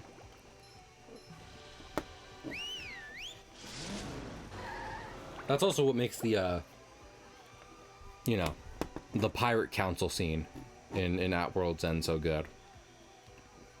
Is, you know, the pirates are all in it for themselves, obviously. That's what being a pirate is about. More than anything else, really. Bikini, once a bustling metropolis. And then, The brief so it is assumed, based on past events and current parties attending, that when an election is called for Pirate King, you know, Not vacuum. everyone will just vote for themselves. Because it's the only thing pirates Can we do. just load them up in the boats? But Jack Good. knows Elizabeth more than anyone else, Why not? so he's, you know, Because completely the robots have taken over willing to be steering like, nope, wheels. Elizabeth, you get 2 votes. We just drive in a straight line? No, there are see, too many turns. so like, Those fiends, they thought to of me, everything. Paula, Never fear, Mrs. Puff. Get those steering wheels I back. think that's more than anything else played off as a joke. But in legit defense of it, Bob, if you're involved, How about a driver's license? nice try. so in Dead Man's Chest, when they find the titular Dead Man's Chest, Norrington, Will, and Jack start fighting over it, all for their own reasons. And Elizabeth is just like, I'm fainting, trying to get 2 men who are in love with her, and also Jack, to, you know, stop fighting and worry about her. But one, I think that was more than anything else just trying to get them to stop fighting. And 2, it's what worked. It's what worked in the past, right? So like, she tries it again, to no avail. And I don't. She never tries it again after that, to my knowledge. I think it's kind of the midpoint, at that rate, of Elizabeth's transformation into the Pirate King. You know, before, Simple button is the most like, satisfying. even though she Push, was push, completely push, push. intelligent and capable of a lot of things, she would prey on people being like, oh, woman, to get what she wanted. But after that stops working, towards the 3rd act of Dead Man's Chest, like, fucking, we see her in the next movie, and she is kitted out with guns and knives, and she threatens to kill multiple people at at different points. Yeah, exactly. And I think she's a good stand-in for a lot of reasons, because, like, unlike her dad or even Will, she's more than willing to delve into piracy. But like you're saying, Kyo, she, at the start of the first film, she's ignorant of a lot of what's happening. So, at least as far as the supernatural is concerned. And I ain't talking about the CW show. Believe it or not, Elizabeth Swann has never once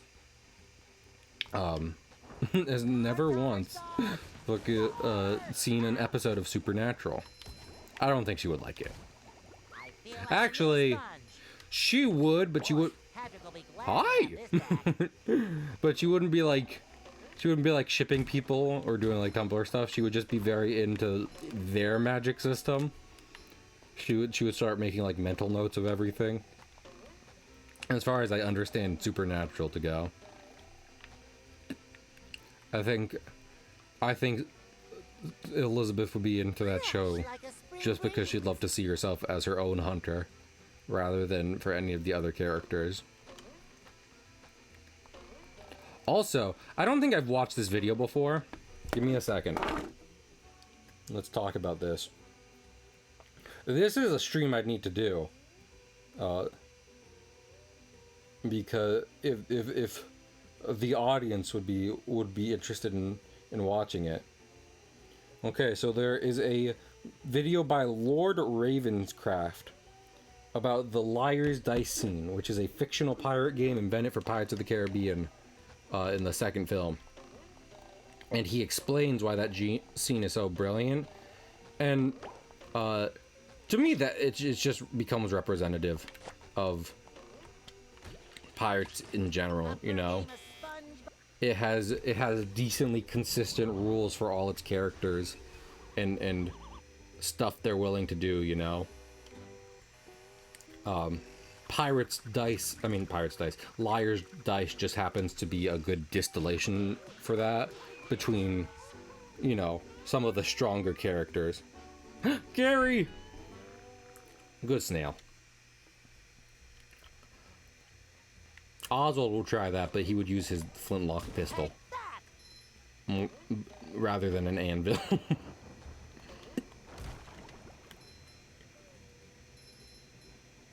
Yelling at the TV. But yeah, so Ravenscraft made a really cool scene explaining Liar's Dice, both as a game and why the way the scene that is apparently cut down in the movie but still manages to make it work overall. Both in how cocky Davy Jones is, the way Will is playing, and just the completely sacrificial nature that Will's father is trying to fill. I think it's pretty neat. IMO. I feel like a new sponge. Sir, please get out of the way. Bringing Wait. it around town. Let's see. Bringing it around town. Nope. Listen, I tried. You can't say I didn't try, because I did. Can I, like, double jump? I can double jump normally. Can I double jump as a ball? Shines. But yeah. I've been... Bringing it around town. Flintlock pistols. Saw an ad the other day for a game named Flintlock. I don't think it was very piratey, but meant to put it in Discord. I mean, if you ever... I can look into it myself, but also if you ever see another thing, you can just grab a screenshot and I can look into it. Because here's the thing, Flintlock pistols are pretty cool, I think. So, what piratey or not, I'd be interested. I love Flintlock pistols as disposable gun. You know what I mean? Because a lot of times, just like you use your one shot in a Flintlock pistol, and then you throw gun away because you do not have time in the middle of a heated battle to reload. Bringing it around town. And I think that's very funny.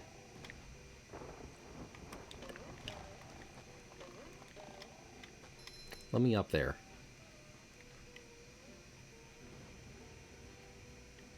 Oh, that's even cooler.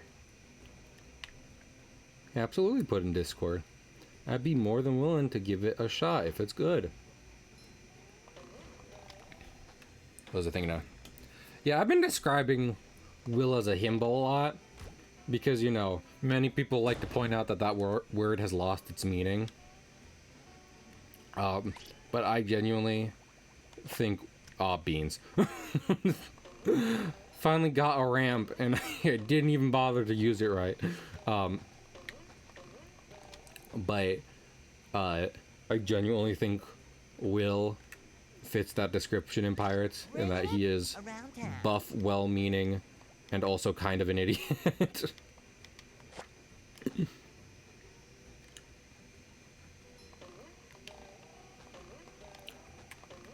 What was the thing, you know? I know there's a distinction like that in roguelike categories, Paula. Around town. But for me, I don't know. I don't know how valuable that is, because I remember, you know, someone was pointed out that, like, the way video games work, you can draw comparisons between a lot of them, and genres get very overlapped. You need a lot of words just to describe the genre one game is. So whether we want to say Souls-like or Souls-light, to me it's kind of meaningless distinction, if you will. Dynamite. Yeah. I love farming shiny objects. And Spudged Bob. Battleford Bikini Bottom. Oh, what is up here? What is up here, and why is the platforming so perilous? Is it just this? It was one nice shiny object. Okay then. Oh, you know what sucks about this level? I just remembered. You can't get all of the steering wheels, which is like the main subquest in this area. In your first playthrough. You need to come back with a power up later. And like I get incentivizing that, but not letting you finish the story, you know, when you visit the places, that's no fun.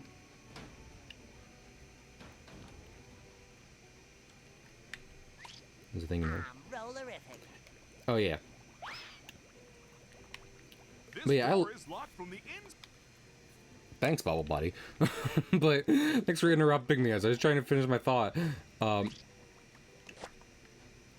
But I don't know, I like Will a little less than Elizabeth. Simply because he's just a very nice, chill dude who admittedly is very good at sword fighting. Not sexual this time. And he just kind of does whatever his wife says, you know? Yes, thanks for noticing. Like, I have been working. Will is very adamant about following the law at the start of the first film, but when one that doesn't get him, you know, that doesn't let him save Elizabeth, immediately, he throws it away almost instantly. And then from then on out, he just kind of listens to Elizabeth, including in like becoming a pirate. Definitely not making that jump. How is anyone going to get across So, there? I very much enjoy More that. robots. Holy Dutchman's ghost! That gap looks impossible. Exactly. Okay. Like, don't get me wrong, Orlando Bloom is attractive. But man, fucking Will just does dorky things. He just says nerdy stuff. And like, it has like a 50-50 hit rate, honestly.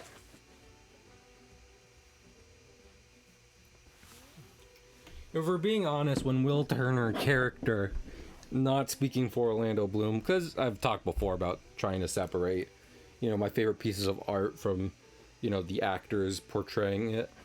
In part, because, especially with a movie, I don't think it's any one person's job that makes it a really good piece of media.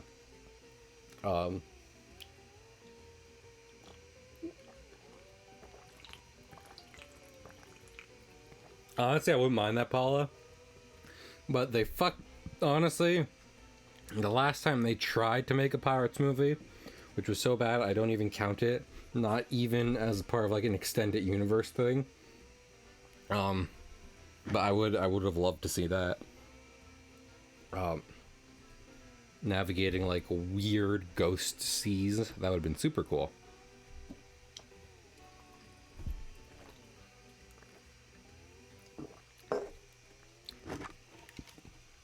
But yeah, Will is great for that reason. Also, shout out to many of like the secondary and tertiary pirates that appear throughout the different POTC films, like Marty and Cotton, who, if you don't know, when Jack finally needs an actual crew to chase after the Black Pearl in the first film, he just has Gibbs hire a bunch of guys, many of whom return in later films, like Marty and Cotton. Marty being a man with dwarfism, who's just kind of always hanging out in the background, but also who Will calls out for secondly after when he finds the Black Pearl again. And like in the second movie, Will's looking for Jack. He finds the ship but without the crew, and he's like, Jack. Then he's like, Marty. I'm just like, I didn't know Will and Marty were close like that. It's fun, at least for me. The fifth one, Paula, which is unfortunately labeled Dead Man Tells No Tales, which would have been a great, title for a good film. But not only is it not a good Pirates film, it's just not a good film, period. It's stupid. We're not going to talk about it. We're not going to talk about it because I'm going to get angry and sad about them making a cash grab as an installment to my favorite film franchise. But like I said, at the end of the day, when I'm thinking of Pirates as my favorite thing or as a piece of art, I'm more often than not thinking about the Gore Verbinski trilogy. Oh, I burped. I'm sorry. I'm sorry that I burped.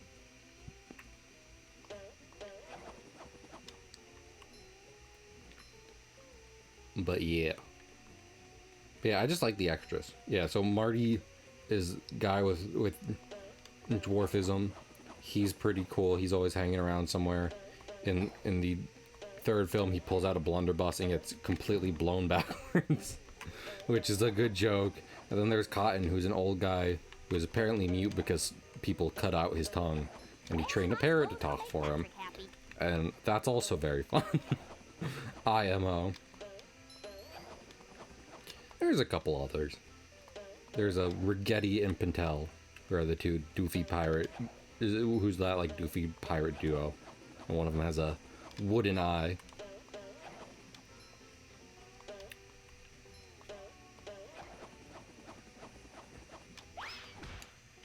But yeah, some fun extras in what I would consider a character-heavy movie. Honestly, Paula, don't bother. Literally nothing of what I'm talking about right now is applicable to the fourth and fifth. I like the fourth as a nice little epilogue, following Jack after the events of the third movie. That's largely what I see it as. Where it's like, this doesn't even have to be good. It just has to be, decently made and fun. And it is. But then fifth is so bad that it, it holds like Last Jedi status to me. Wait, is it Last Jedi? No, it's Rise of Skywalker. Yeah, that's what I'm talking about. The Dead Man Tells No Tales is so bad that, like Rise of Skywalker, even as someone who likes the pirate films, I'm like, I don't know if we can do this. Actually, I'm so sorry to tell you this, but yeah. But I mean, what was I thinking of? I really hold Pirates as a really underrated trilogy. I do want to talk about this because what was I thinking of? Because I'm not trying to smooth over all the bumps in my my favorite film, but I always forget that people consider Indiana Jones a trilogy, and Indiana Jones shares some uncomfortable depictions at times throughout its different films. or which isn't great for a lot of reasons. And unfortunately, Pirates shares that aspect in its trilogy during one particular instance in the second film, which, you know, that film was made in like 2005, so I don't know who let that happen, but not great. With a tribe called the Pelagasto, who are cannibals, which already not great, not good. Because, like, on one hand, I can kind of get it, not get it. I can kind of see what they're going for, in that a lot of the Pirates movies are trying to go for, like, treating old sailor superstitions as, like, serious, right? And sailors did used to rumor about different islands housing cannibals on them, but that doesn't mean you should put it in a movie, because those views were highly problematic for so many reasons. But I actually have this information saved right here, and I might get this wrong, but I think it was interesting because I found this out a while ago, and I think it's pretty cool. To portray that specific tribe, they did get 130 people of the Kalinago nation to play the extras in that part. And honestly, that is pretty cool, because, I mean, some films don't even bother doing that. They go to Burbank, and they get 130 people running around there to do that. So, getting you know, over 100 Caribbean natives to be like, hey, do you want to play these parts in our movies? And they're like, yeah, why not? That's pretty cool. I would love to hear from any of the people. I don't think I'm this big of a streamer that I can do like an interview like this, but I'd love to at any point hear or talk to one of the people who played those parts and get their thoughts on the you know, on the whole, on their contributions to the Pirates films.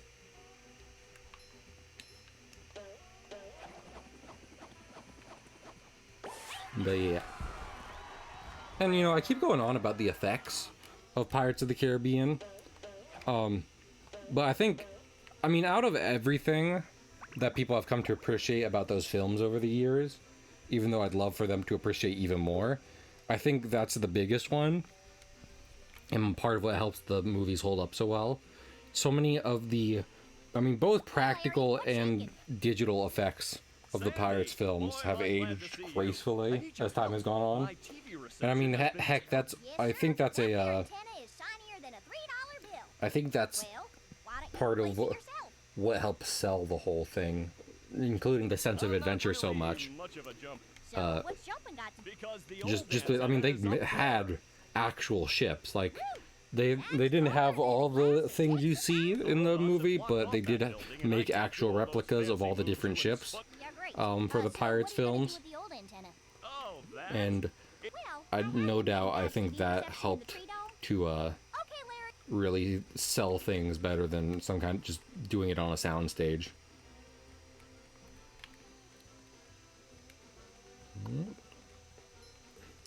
I'm gonna switch to SpongeBob real quick. Yay!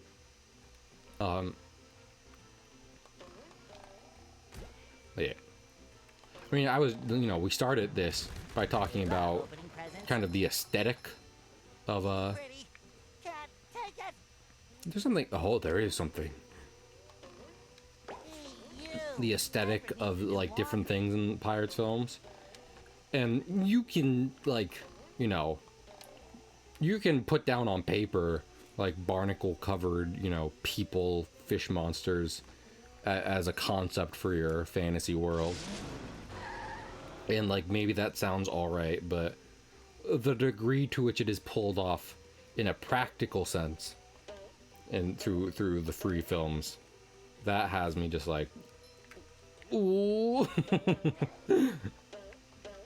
I never get tired of seeing it. Heck, even for the Maelstrom, which in no way ever could have been done with a practical effect, they still had, like, 2 decks built on a soundstage that a bunch of, you know, actors were fighting on, you know? So, like, yeah, it wasn't it wasn't two ships in the rain actually fighting, but it was like two physical locations on a green screen with a bunch of rain being thrown everywhere manually. And that definitely helps make it hold up.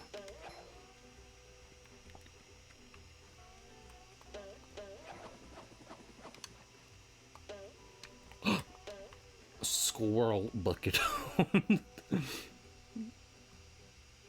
The creature is contained. I love how I'm talking about good effects. And I love this game, but fucking the draw distance in this is kind of nuts. Why can't I can I lasso nothing? I took a bunch of hits because I was trying to lasso things. I'm trying to think. Because, like, I don't know. When me and Sargoto talked about pirates, like, the thing that made us do that was that specifically, I believe, he wasn't a fan of the Maelstrom final battle, which is, like, one of my favorite scenes in all of movies ever. But one of the reasons it is my favorite scene isn't, like, because... I mean, I could say a lot of things in Pirates are my favorite scenes. Uh-oh. But it's because, like, it's all these characters and, like, plot lines that they've built up for, like, 3 movies at this point. Coming to a massive end in a lot of different ways, in some regards, unexpected ways. And honestly, even at its best, I don't think, like, Marvel ever had anything like that going, you know? Like, the fight at the end was just that. It was fight at the end. This is important. Well, Greg, we have to appreciate voice actors. And, you know, SAG-AFTRA wasn't calling for other people to forsake video games, but I decided to try to change up the category, just in a bit of solidarity for their strike. Not try and play any live service games that, you know, they currently might be striking against. But that's just me. What? I was gonna get on a track with something. Forget that. Oh yeah. So I was just comparing, you know, the Pirates to, like, MCU, right? And at this point in time, that's low-hanging fruit. A lot of people would agree that the MCU has dropped in quality in many regards. So, like, why should I pick that low-hanging fruit? But I think something that's interesting is that not trying to compare it to what the MCU has become, but rather comparing Pirates to those movies and movies in general at their peak. There are certain things I still think Pirates do better than any other film or film franchise.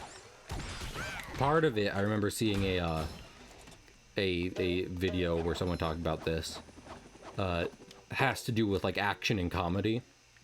Because I think even back in the day, you know, when everyone would agree MCU was putting out all the bangers, what would happen is that MCU would have, like, a cool piece of action, and then it would stop and there'd be a joke, right?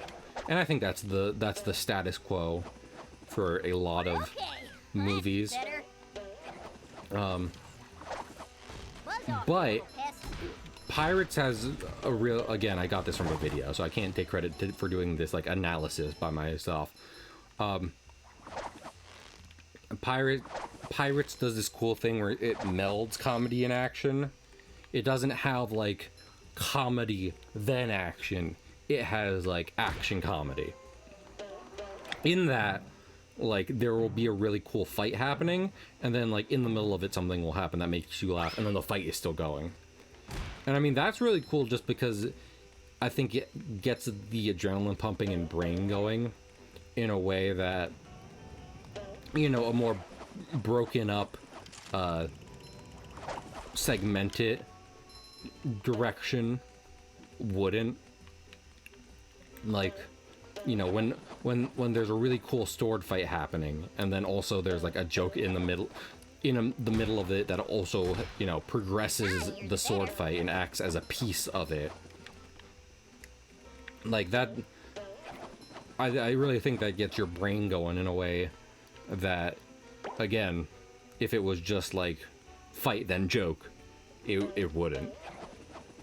I think one of the bigger examples of it is in Dead Man's Chest with like the water wheel fight and everything, which I think a lot of people, again, even if you haven't watched Pirates, you've seen a clip of, where, you know, we're having this three-way fight between Jack, Norrington, and William. Oh fuck. Oh fuck.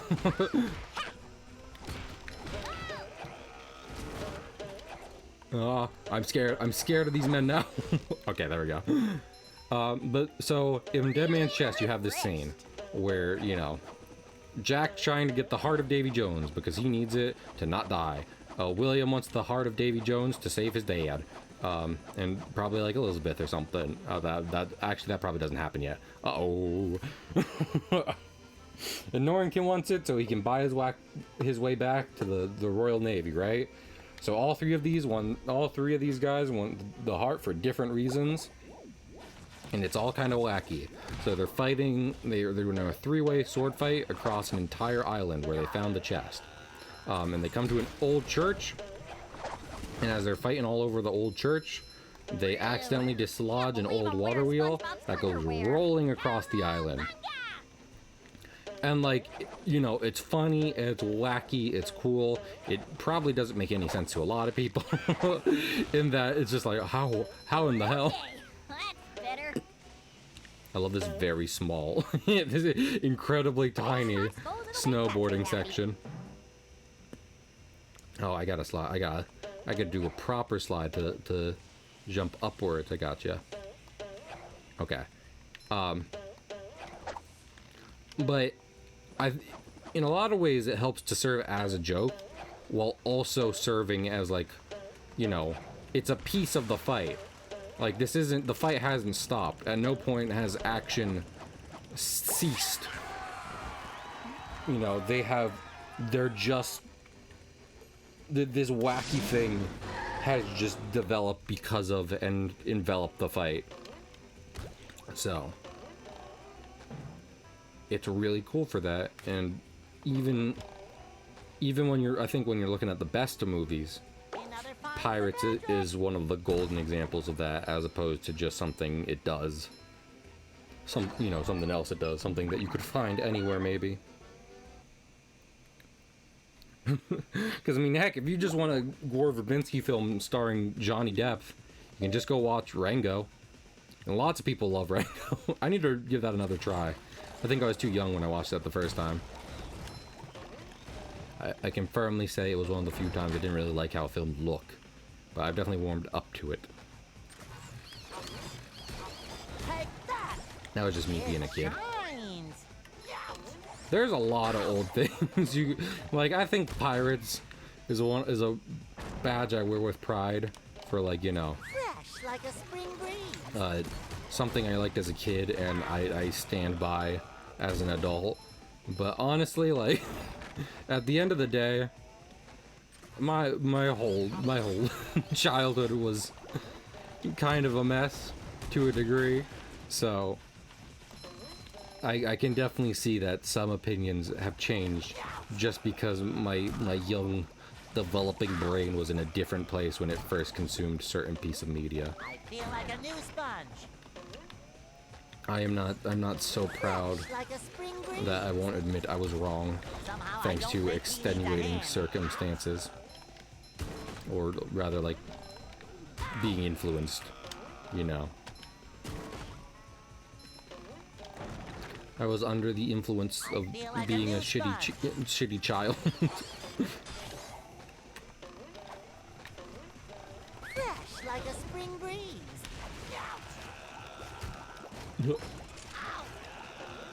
Hey, don't get me wrong, there's plenty I feel like I'd still stand by just because even if it's not good, I feel like I can a still new find it sponge. enjoyable, but that's like nostalgia. That's not. I feel like it specifically applies to when I was like sour on something as a kid, you know. Just because I think that's the way my brain ended up wired more.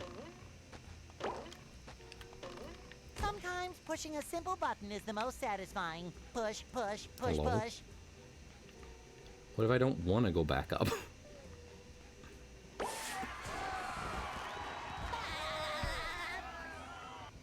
But yeah, I think even though I was super young when I saw Pirates of the Caribbean for the first time, I can really stand by in that I had found something of opening quality even when other people didn't think so.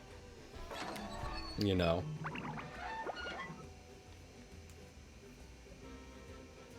I liked Pirates before it was cool. I mean, in general, you know, a lot of people shorthand Pirates of the Caribbean to just pirates. But we live in a golden age for Pirates media, with that trilogy coming out in the first like a spring decade of the breeze. millennium, and then One Piece having been going on for the for basically the entire millennium so far. If you were to make a like a chart, new if in the year 3000 you were to make a chart of like, you know, pieces of media, that came out throughout the 2000s, One Piece would take up a noticeable chunk. Like that's literally 1,000 years. And I genuinely think at the end of the day, One Piece would still end up putting a blip on the radar, which is pretty fun. Pirates wouldn't, just because even if you had all the collected Pirates, you know, extended universe shit in the chart, they still came out too far away from each other, and like just Fresh in like a general, spring they were breeze. Roll, roll, roll the sponge. too small to register. But I love them.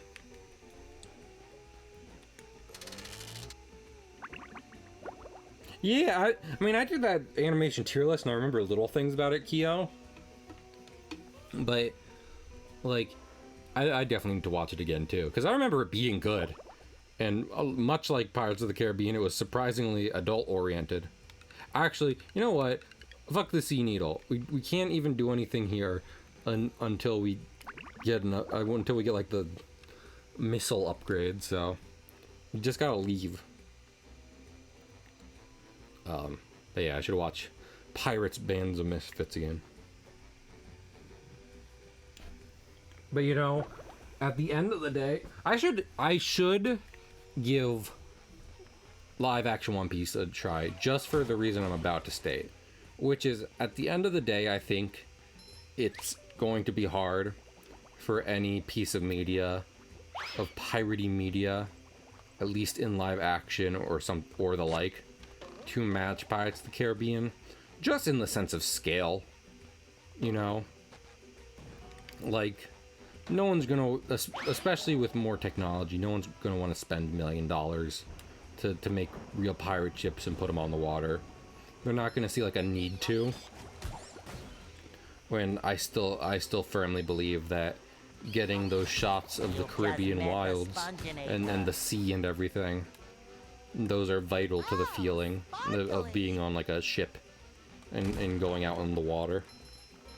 I don't think you can properly do that without just doing the real thing. Scared people on Twitter. Scared people or made them horny?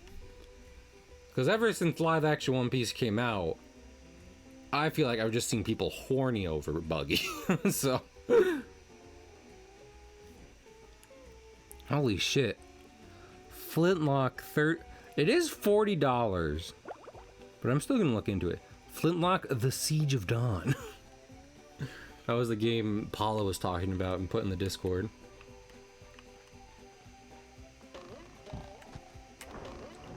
For marketing purposes, they plastered Buggy over Tumblr. Oh no. Oh no, he's everywhere. But yeah. Like I said, I still hold Pirates of the Caribbean to the golden standard.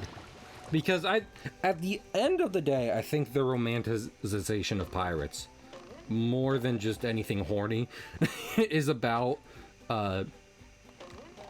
like freedom and being able to have your own ship and explore the open seas and unknown islands.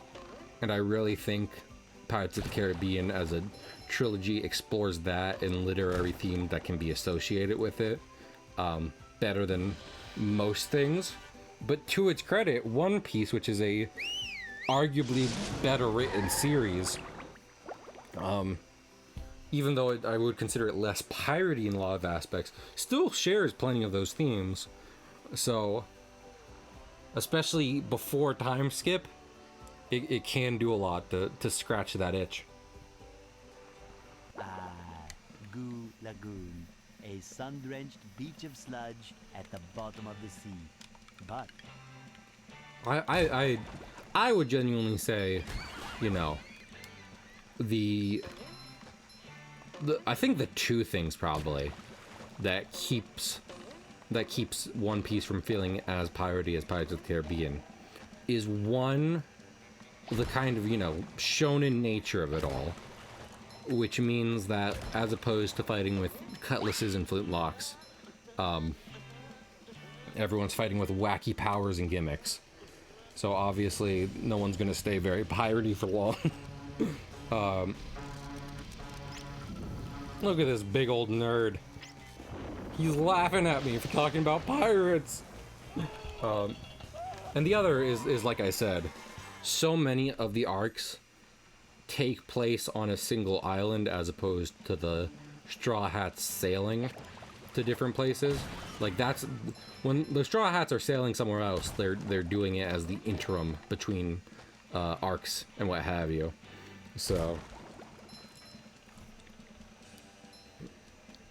what under memes? Let me see this. I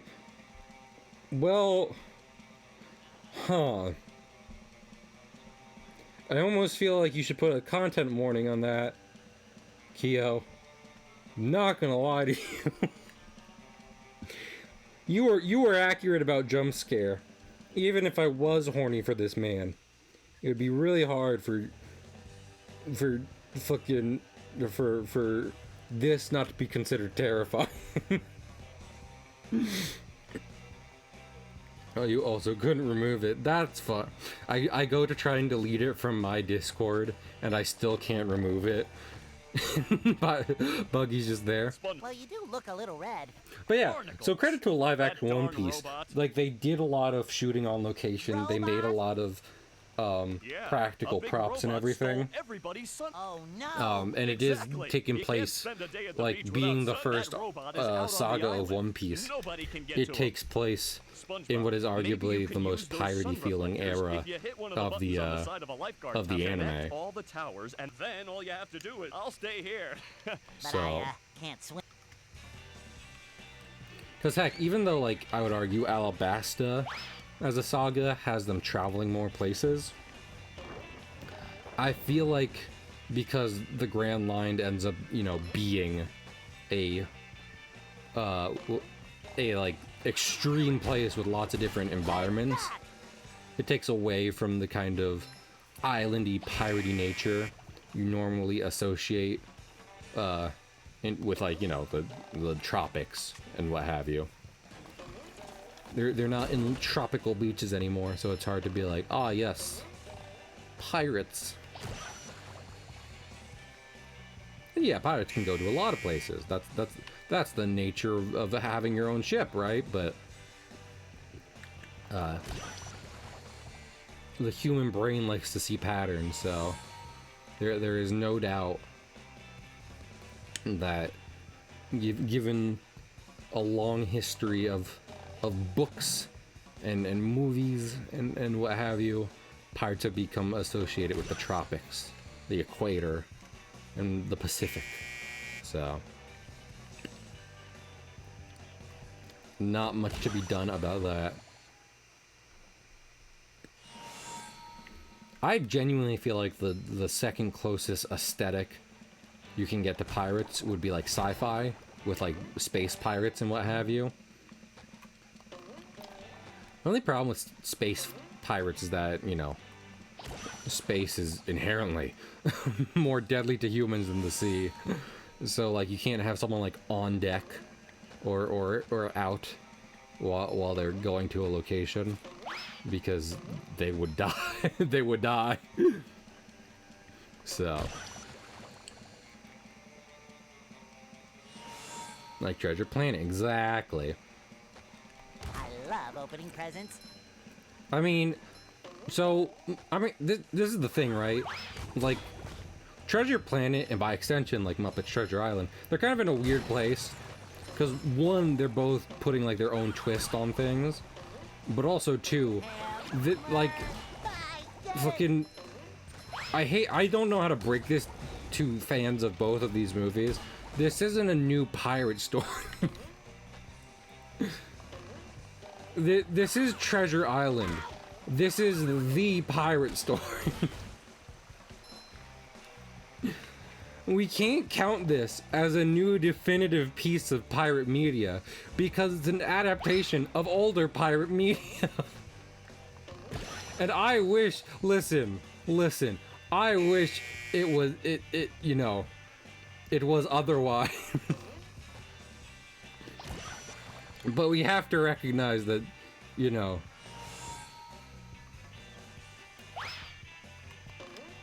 we have to recognize that it is just kind of the same thing.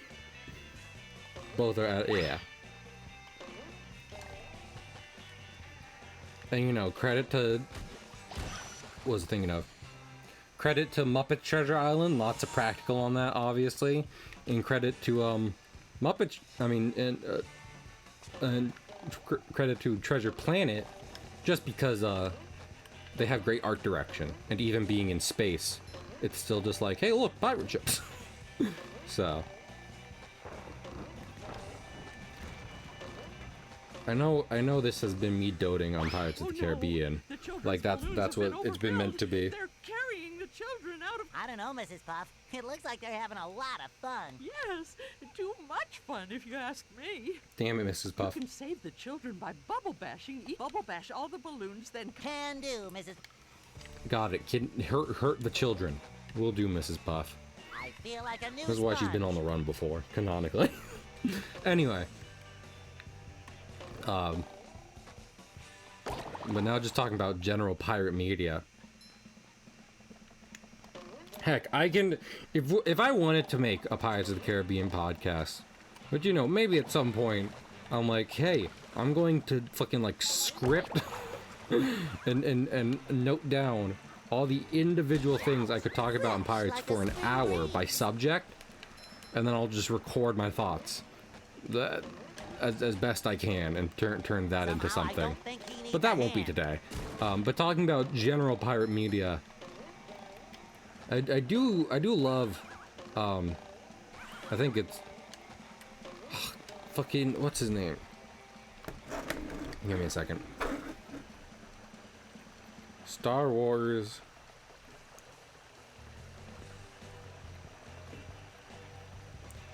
Hondo. That's who I'm thinking of. Yeah, Hondo's great. Even being a singular character in a franchise like Star Wars, Hondo from the Clone Wars manages to bring a distinctly piratey feel to said franchise. So props to the people who worked on him and helped and like his voice actor and everything. See, that was like, okay, say they didn't get Clancy Brown to play Mr. Krabs in this game, right? That's fine. They could have hired someone like who did the voice for Hondo in Pirates, not Pirates, in Star Wars, just to do a pirate, just to do any sailory pirate voice, you know? Just so at the end of the day, it still feels like, I don't know, something. It still feels like the character of Mr. Krabs, which it does not currently. And so, oh well. But yeah. Ironically, even though you'd think, you know, a franchise called Pirates would be piratey enough on its own, I still feel like that's part of what makes Barbossa such a great character. Out of all the named and written characters in Pirates of the Caribbean, Barbossa feels like the most pirate. A shocking award, a coveted and shocking award to have in that franchise. You know, because you know, like I said, Jack is great, but he doesn't necessarily like the nitty-gritty of being a pirate. He just wants to do whatever the hell he feels like, which is great for other reasons, but it does not make him piratey. Having a boat and doing whatever the hell you feel like does not make you a pirate. To a lot of people, it just makes you a nuisance.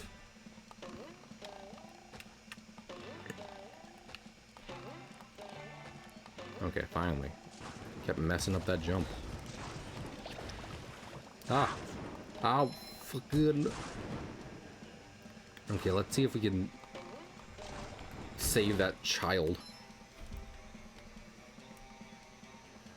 Heck yeah! I'm glad for you, Paula. We all need vacations. Don't tell my boss, but I took a long weekend. I'll say that once on the stream. I was tired and I was like, you know what? 3-day weekend now. How do you get this kid? Heck, that's what resonates to me so much in Pirates. Don't we all just want to be free to live our lives and what have you? Alright, you can't do a double jump and do the...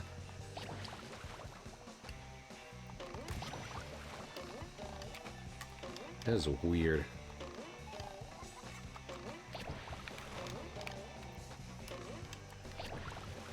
Damn bit. I need to be more patient, but I don't care to be. Which has been a problem on this stream before. As long-time watchers will know. Oh wait, I need to switch. Okay, that's my problem. I need to switch between the two shrinking platforms.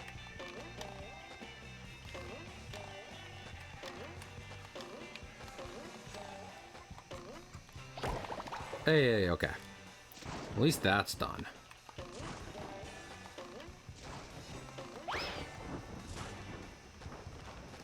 Oh my goodness. So many things in this this tropical cartoony paradise want to kill me.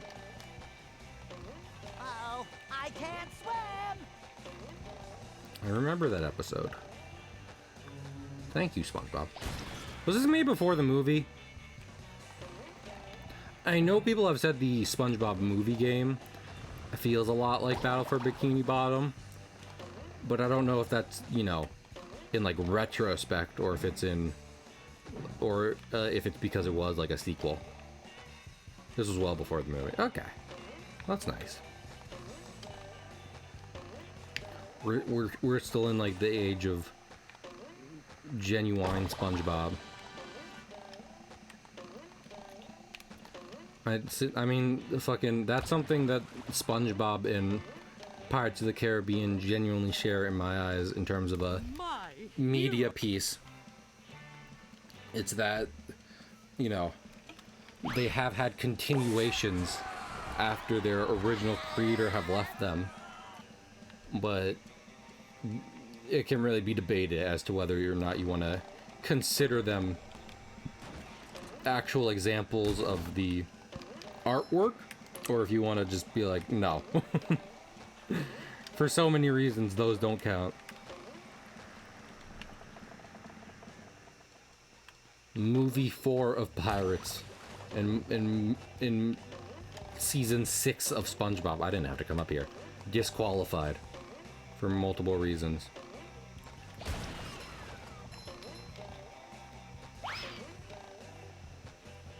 Yeah, someone was in here earlier, Keo, talking about that they were playing this game and they were liking it, and I brought up that this is it. And Keo, I don't know if I've talked your ear off about it, but get ready, because, like, guess what? Purple Lamp, who did this, and Cosmic Shake, they're working on the Epic Mickey remake. So, you know, maybe spiritual successor, who knows? Maybe possibly an Epic Mickey 3?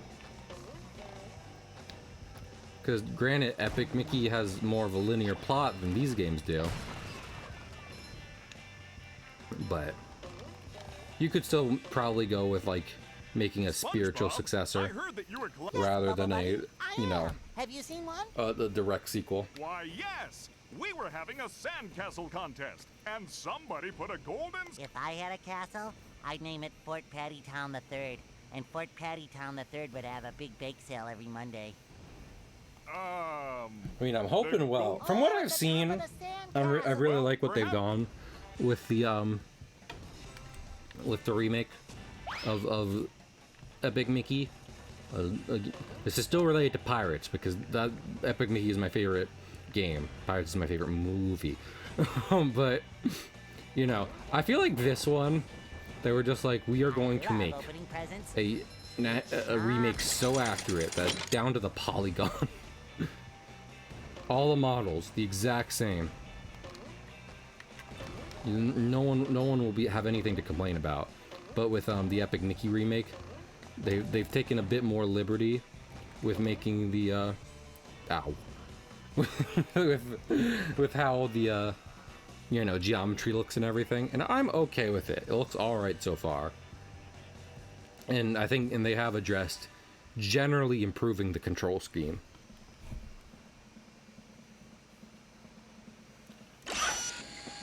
Be decently received. Well, I want it to be critically well received.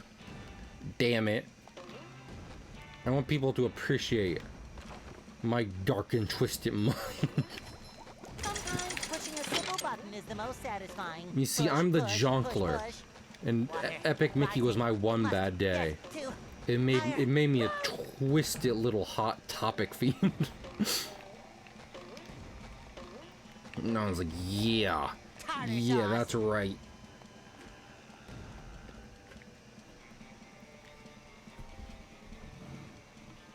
I think like Pirates, Epic Mickey is really underrated for in a lot of ways.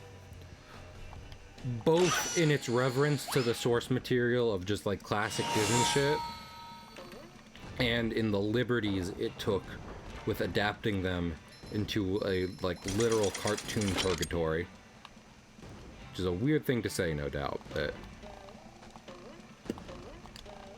I mean that is what Epic Mickey is and where it is set, in a cartoon purgatory.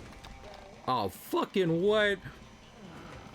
On your Cahill, Epic Mickey is just regular Mickey. Damn straight it is.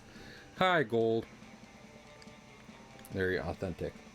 Like, I mean, I think genuinely, as much as people like to moan and whine about the change from concept art to... Well, what the fuck is that noise? I just noticed that.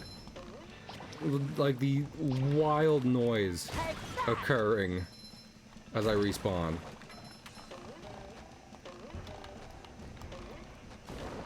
Anyway, but a lot of the kind of darker and stranger tones of the game that were present in concept art are still present in the final material. So I genuinely think the game is still a standout for that, and the fact that I mean, just the fact it allows Mickey and Mickey. I mean, I was gonna say and Oswald, but Oswald hadn't been around for so long. But the fact that it allows Mickey to be a character, you know, instead of a corporate mascot, because this was before they had brought him back with the cartoon shorts they've done in recent years. So Mickey was out in ways of actual shit, in ways of actual depictions.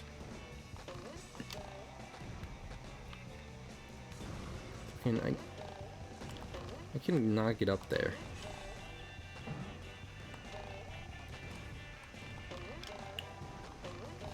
Can I get up over this way?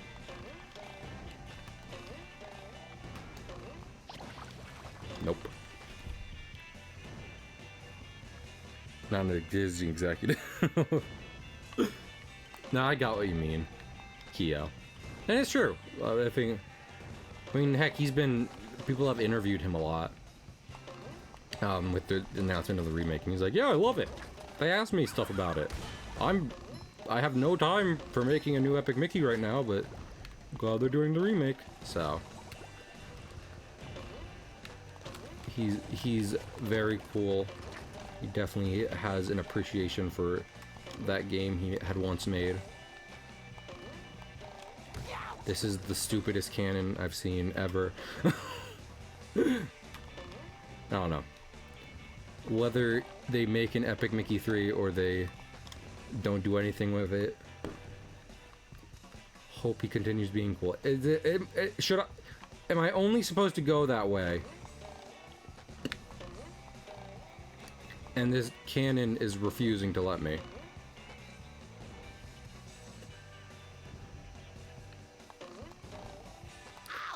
I fucking...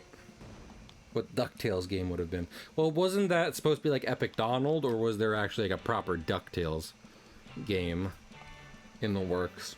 I would have liked to see it as like a... because they did establish in Epic Mickey that there's Toontown, where Mickey and everyone lives, and then there's the Wasteland. Fucking what is why do you keep making that noise? In any Donald or in DuckTales media, I would have loved to see them explore, you know, the default everyday aspect of this world. He's a big fan of DuckTales. That's fair. Warren Spector likes DuckTales. Any Donald Duck game he makes is going to essentially just be DuckTales. In name or not. Is there a different place to go, or am I just stupid? Should I jump on this? I'm wildly annoyed at these balls. I'm wildly annoyed at this game. At this cannon.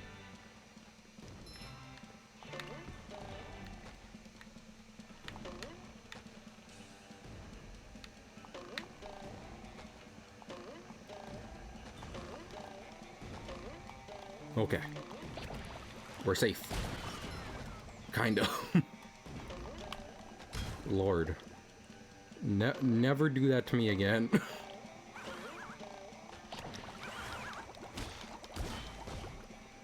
Never that at me again, I beg of you. But yeah, so I'm looking forward to it. I'd be lying if I said there's any pirate media I'm looking forward to. I think Sea of Thieves is the closest I may ever get. Oh my goodness! Trom!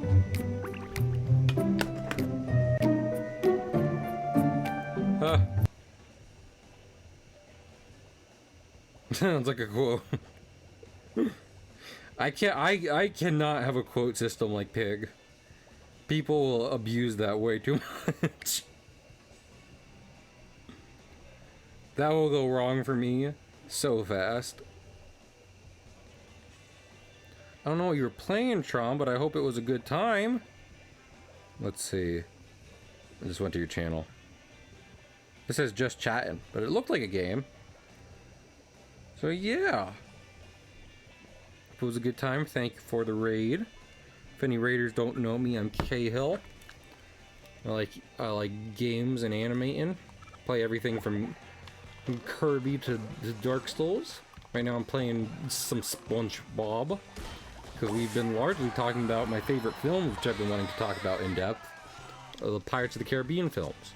And I was going to do that because of Fortnite, but then SAG-AFTRA went on strike against Epic. Like, not just Epic alone, but also, but definitely Epic as one of them. You know?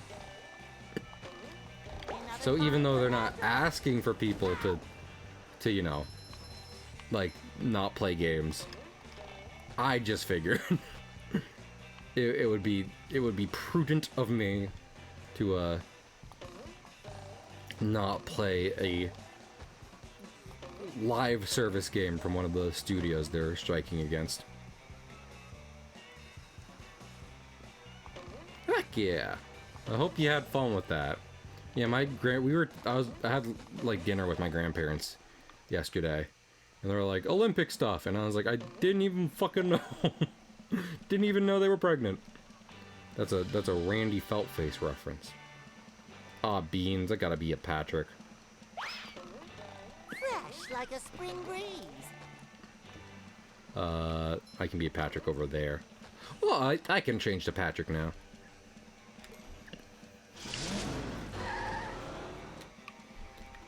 But yeah. I don't know. Honestly, I was feeling pretty down not too long ago about like different stuff, but I'm feeling good enough now that I don't, you know, I'm not like, I do anything, give me any news of anything else, like the Olympics. You know what I mean? At one point I might have been like, yeah, that's the best thing I've heard about all day.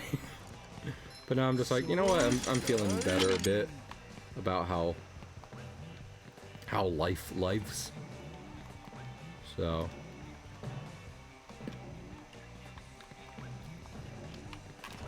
especially after I watch my favorite films. Oh, damn it. Especially after I watch a rousing round of Pirates of the Caribbean.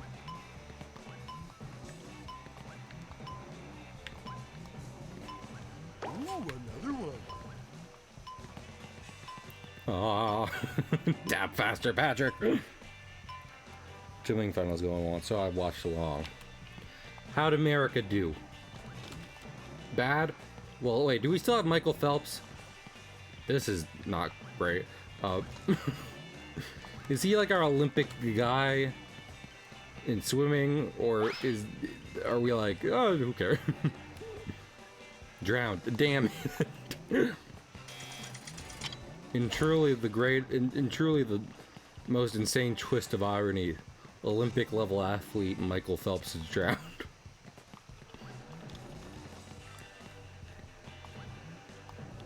Literally no one could have seen this coming. He's retired. That makes sense. He's died. I mean, I know his name because he's done it so much, so. Neat.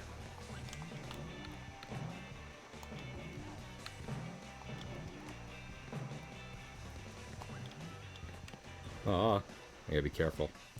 Fucking. Are these dragon floaties robots? Robots in disguise? Some kind of. Or are they. Ah, beans. I pressed the wrong button. Breaking news! This dipshit pressed the wrong button!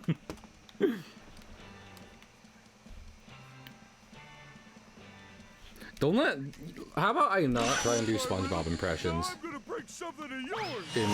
in the same stream where I was. Oh my lord, that noise! In the same stream where I was shit talking like the interns they got to fill in for Mr. Krabs. I will embarrass myself. Sponge boy me bob.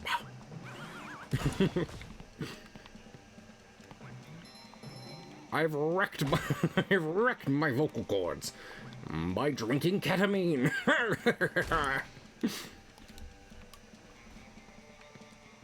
Okay, so, oh yeah, you're right. We gotta carry a lot of stuff around.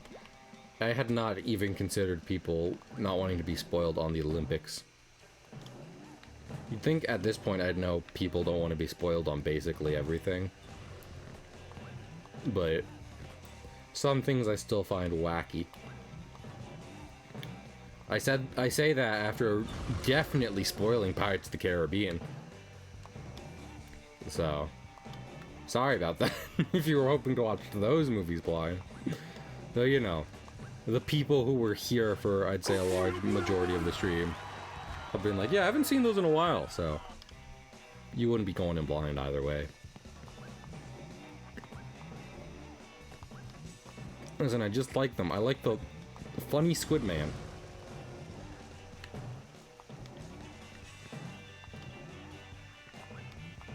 I know, okay. I know, like, so this is what I'm talking about with, like, cosmic horror.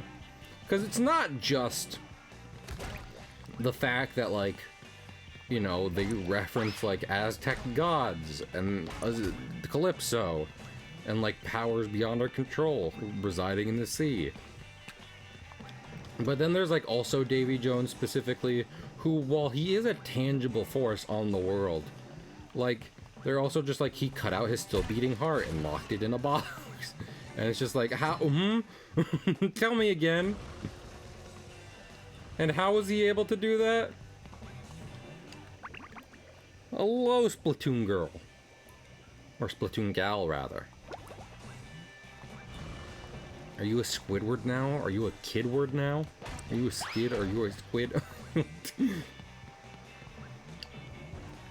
I still think that's the best Nintendo advertisement to this day.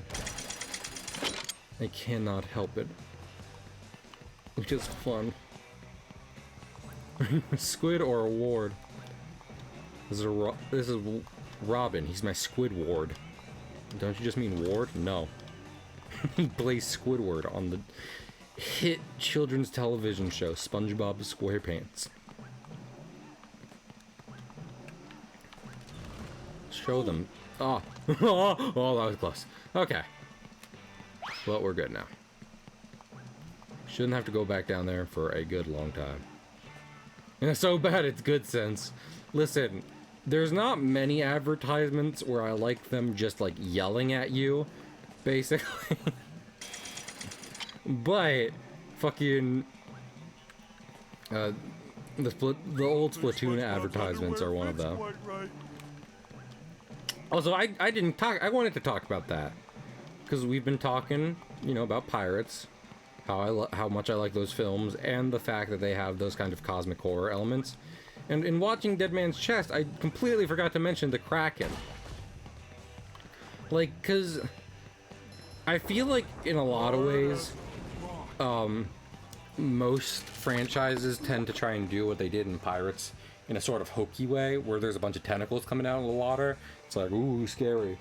But like, even when, hey Gary. Even when Will catches a glance of the Kraken's full body, you don't get a good picture of what the creature looks like.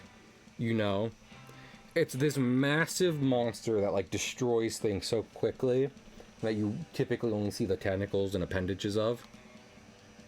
But even when someone dives into the water and tries to see what they're looking at, it's still just like too big that you can't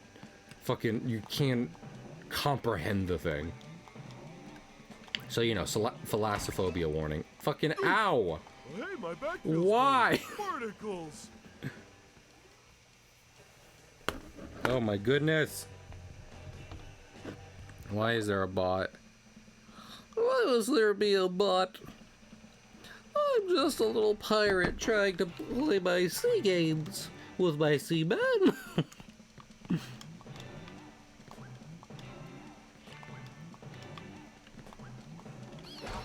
But yeah, I think of all, like, Davy Jones. I mean, like, part of his arc is that he becomes mundane to an extent, you know. But like the Kraken and what have you. That's some of the few examples of like the physical manifestation of these insane things that they whisper about in the Pirates franchise. Hello, Gary. What's new? Ow. You don't say. Squidward. Ow. And there's a golden spatch. I should have been paying attention. Gary probably said to go bring SpongeBob out. I'm sorry, I don't speak Italian.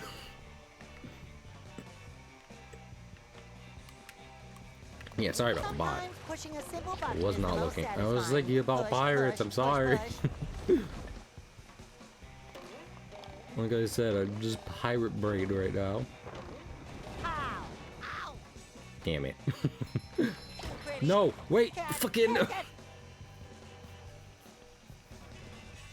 Squidward tortellini. Do I ever win?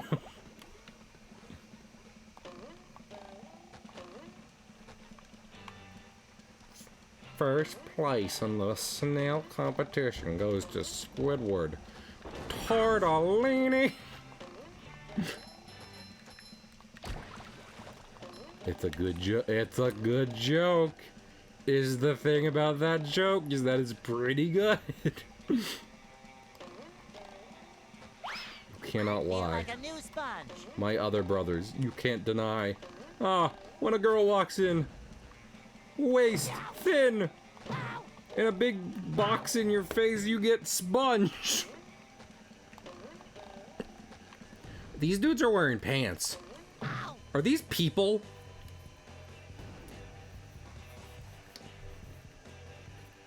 I know there's animal fish in SpongeBob and people fish. Are these people fish being thrown at me? That makes me more upset over them for many reasons. Oh, you... No, I just never watched SpongeBob. You know... Much as to people who are like, The Simpsons, only watch these many seasons. If you wanted to watch, like, the movies in, like, the first 5 seasons, then it's some good television. And if you don't want to watch that much, then, oh, that's fine. Oh. You definitely don't have to. I've really started to go against saying people have to watch something.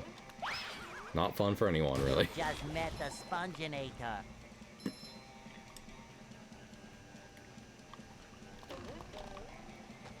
No one in the modern day likes being told they have to do fucking anything. We all got a lot going on. I've lived a perfectly long amount of time, you know, not watching X, Y, or Z. I think I'll be fine without it. Believe it or not.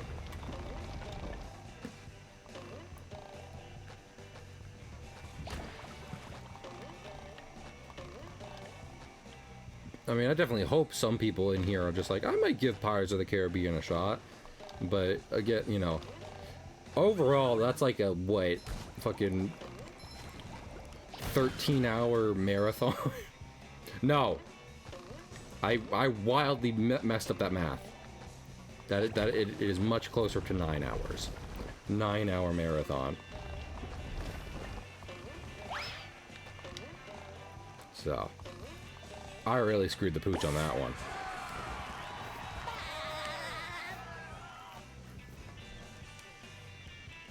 Yeah.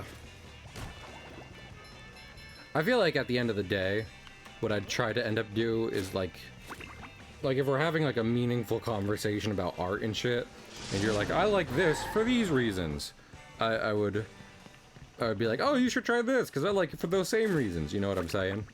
But I wouldn't just be like, out of the blue, if no matter what your taste is, you must watch this.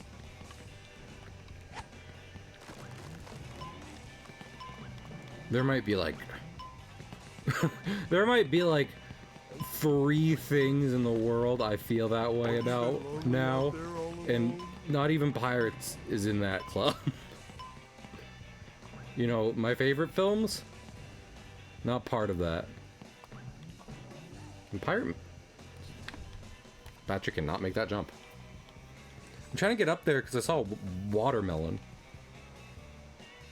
Art and shit. Yeah, some art is shit. It's the first thing you gotta know being an artist.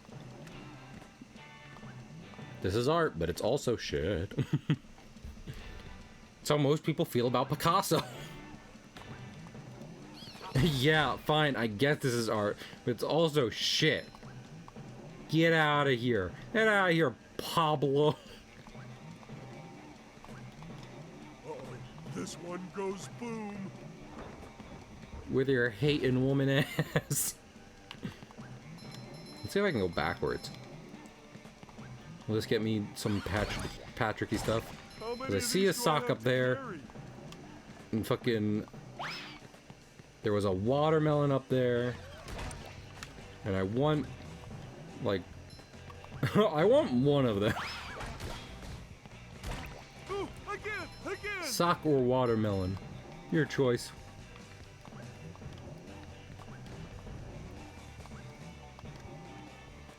I think I have to jump on these guys.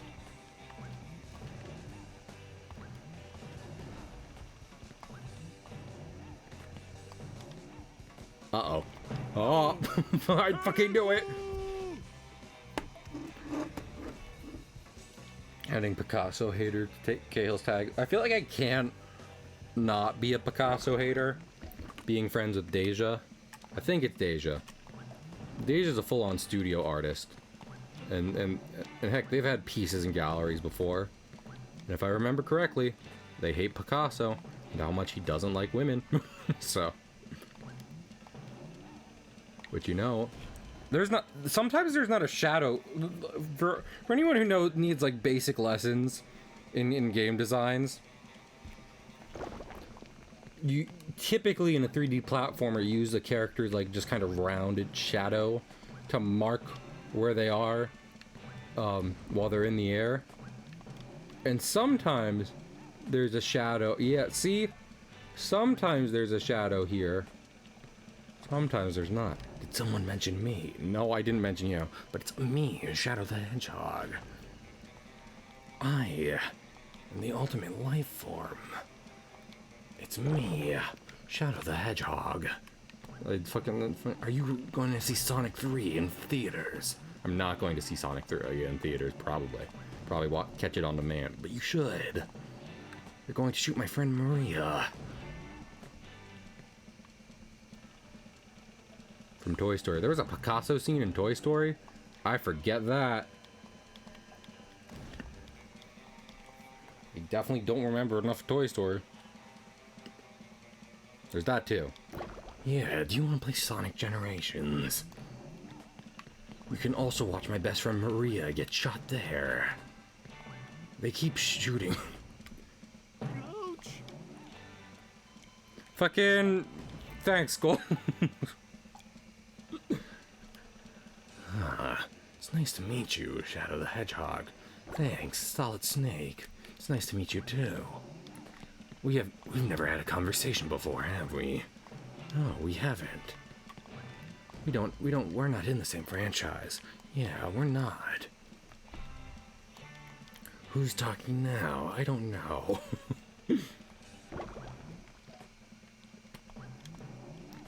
Hey, Solid Snake, do you want to know something about me? What's that, Shadow? It's that I love Latinas.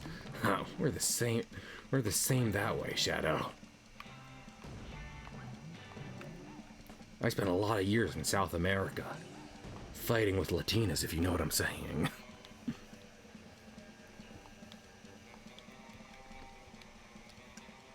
This is not worth it for a side. In case you were wondering, it's like, is the platforming reward Cahill's trying to achieve worth it? The answer is absolutely not, in no shape or form. Oh my lord.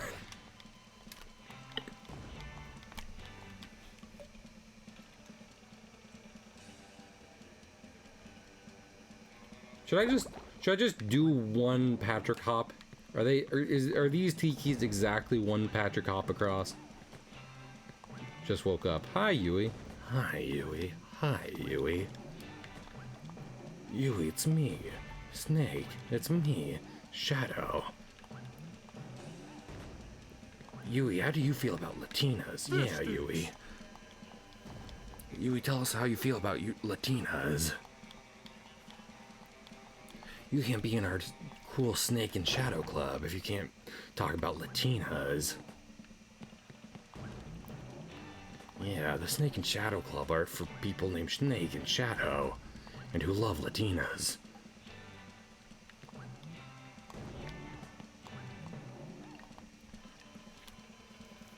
I love Tina, she's cool.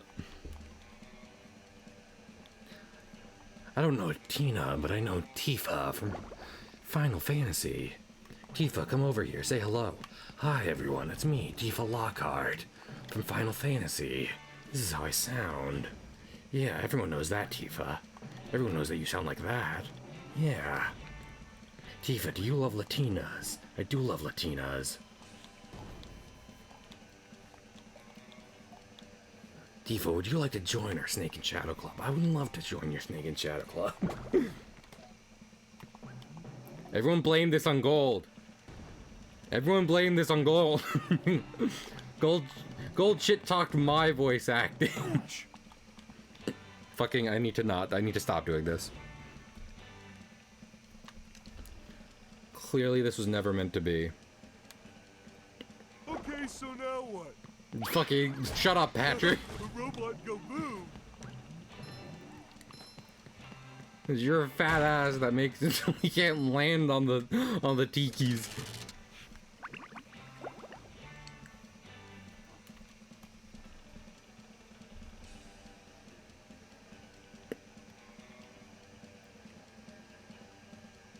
Oh my goodness. Load faster. Kill this man. Ow. Stop laughing. Clean as a whistle. Kill this man. Sorry, lad, but the pesky robot has taken over me ticket booth. If you help me get rid of that no-good robot, I'll give you a big reward. That line wasn't too bad, but still not a Mr. Krabs voice. Honestly, I haven't watched a good SpongeBob episode in so long, I forget what Mr. Krabs even sounds like. If I'm being real with you.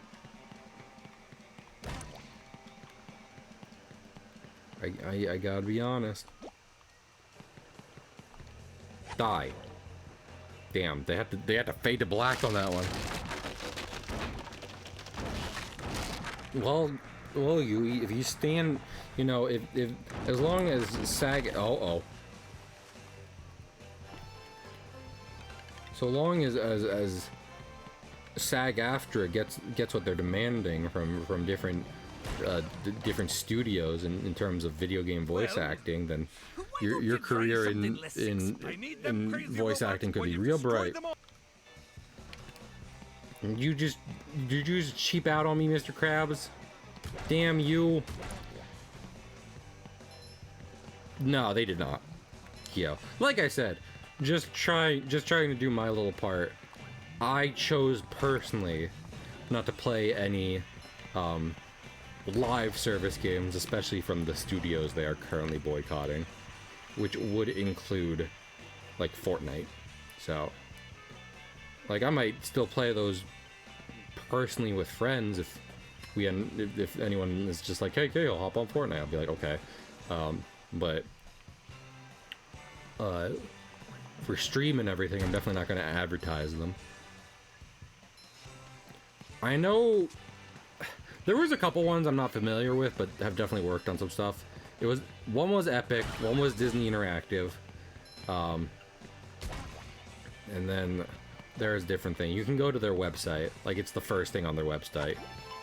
Is boycotting, is, you know, the things they're not boycotting, striking. Again, I don't think you as a consumer have too much to have to worry about, but they're walking out on a couple studios. Hey, this is mine. Saying we're not doing anything. Hey, Epic Games. Hey, Epic Games, maker of Fortnite. Hey, you better give us our fucking money. You better give me voice acting Tony my money for my voice acting work, or so help me. I'ma be real angry with you, Epic Games, maker of Fortnite. I'm gonna be real angry. I'm gonna be pretty cross. I don't think SpongeBob's underwear You don't wanna fits cross quite right. voice acting Tony. I'll strike ya. Me and the boys will come down and we'll strike ya. You'll be voice acting with the fishes. I swear my name is voice acting Tony. I'm gonna be real upset with you. If you don't pay me and ensure my future career for all the stuff I've already done for you, I'm gonna be upset. Damn it. And I mean, the other thing is, like, it's not just because it's them trying to get stuff for you know, Fresh like a spring breeze. their for voice actors. It's not just like regular negotiations. It has to do with AI, because when they were doing the strikes before, there were plenty of studios that still made concessions so that they could still maybe use AI in the future. And I guess in the video game space, that has gotten to an untenable end at this point.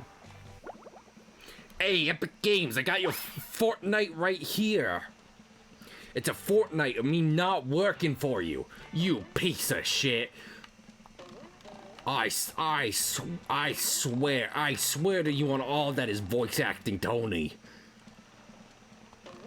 I will not take this. I will not take this laying down. But voice acting Tony doesn't lay down, he stands up. Voice acting Tony stands up while he's working in the voice acting booth. Because he's voice acting Tony. Has this character become just wildly annoying yet? Cha-ching! Or what?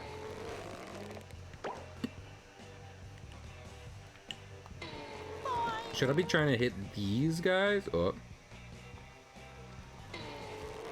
Talk about gabagool. Thank you, Keo. I appreciate that.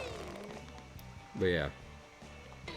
Yeah, and again, if anyone has not fucking experienced SpongeBob Battle for Bikini Bottom, then, you know, just look up Mr. Krabs' lines in this game and you'll understand why voice acting is important.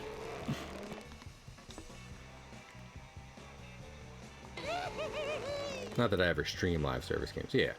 I mean, they were talking about it in the Neighborhood Watch Discord, which is a great Discord if you're a streamer. But like you know, the person who had brought it up stressed. It's like they're not asking you to stop playing games. They are the ones striking. To be clear, I'm like, I get that. I'm just doing my own stuff.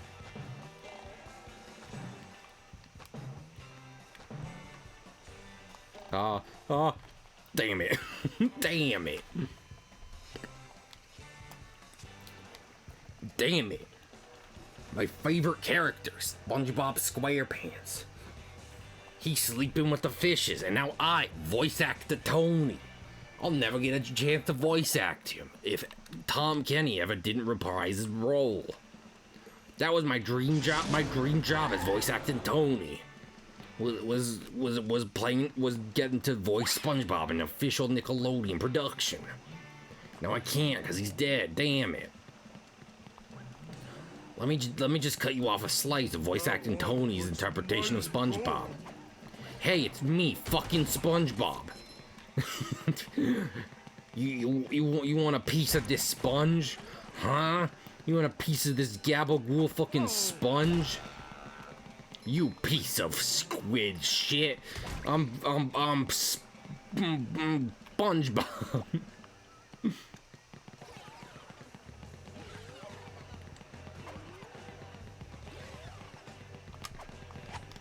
I'm glad that worked. Oh, again! I'm in so many Discords. Yeah, I tried to really curate the Discords I'm in to ones I at least poke my head in every now and then. Cool with a DM'd link. I mean, in general, yeah, Paula. Just depends on what it's a link to, you know? You can DM me a lot of things. How that That's affects much our better. relationship, you know, depends on what has been DM'd. Oh, goody, another one. Smoothies. On principle. Yummy. Honestly, for me, it kind of depends, you know? Like, it's a classic saying, no Ooh, ethical that's a consumption different under one. capitalism. How many So of these there's, do I have to carry? especially with like the It went fluid nature of how, you know, companies aren't the same people forever. Eventually there's all new people working there. So with that in mind, sometimes I'm Smoothies. Yummy. like, okay, yeah, I'll give this one a shot, but it depends on how shitty a company's been in the past. If it's an extra shitty company that just seems to never have done anything good ever, then I probably won't be buying anything from them. Not to bring it down too much, but that's about where Pokemon is for me right now. Smoothies. I love Pokemon, the franchise. I'm not buying a new Pokemon game anytime in the near future unless something changes. I was like, if they patch Violet and Scarlet and Violet, I'll get it. And you know what they didn't ever, literally never did. In spite of the game's continued lax performance. Sun and Moon. I think Sun and Moon was a great game. And I'm kind of an outsider in that. That's much better. But I think it, you know, I think it was still very quality as compared to their other recent ventures. But that's, you know, much like how we've been talking about media I enjoy basically the entire stream. That's personal preference. I like Sun and Moon because it's what I like. I get when people are like, not me.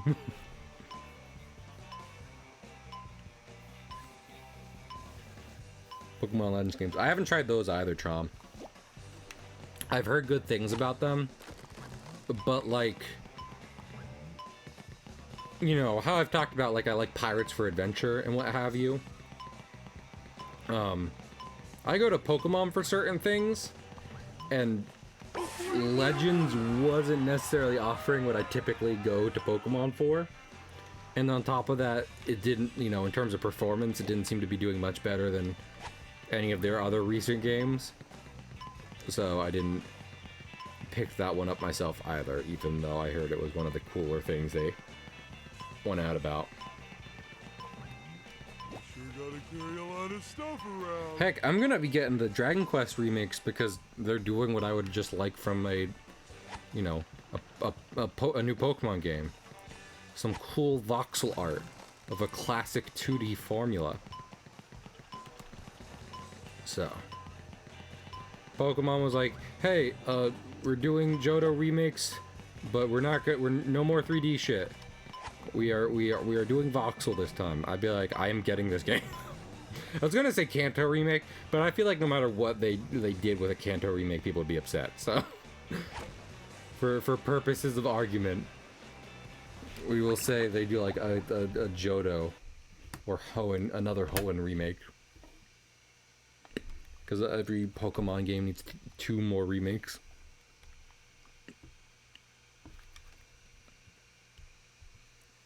Also, oh, Paula was asking if Kyo wanted. Fucking what? Oh, it's that. That's awful sound design. Anyway, Paula had been asking if Kyo wanted a link to the Discord. I'm an idiot. Wow. Hey guys, did you know? I'm stupid. I'm like dumb. Oh, I get it. That person wasn't talking to me. I'm just a moron. Well, if anything, I apologize to Paula. I was like, yeah, you can DM me. Oh, sparkly! When clearly Paula was not talking to me. I'm sorry, Paula. Does Patrick need to throw something on there? To those boxes?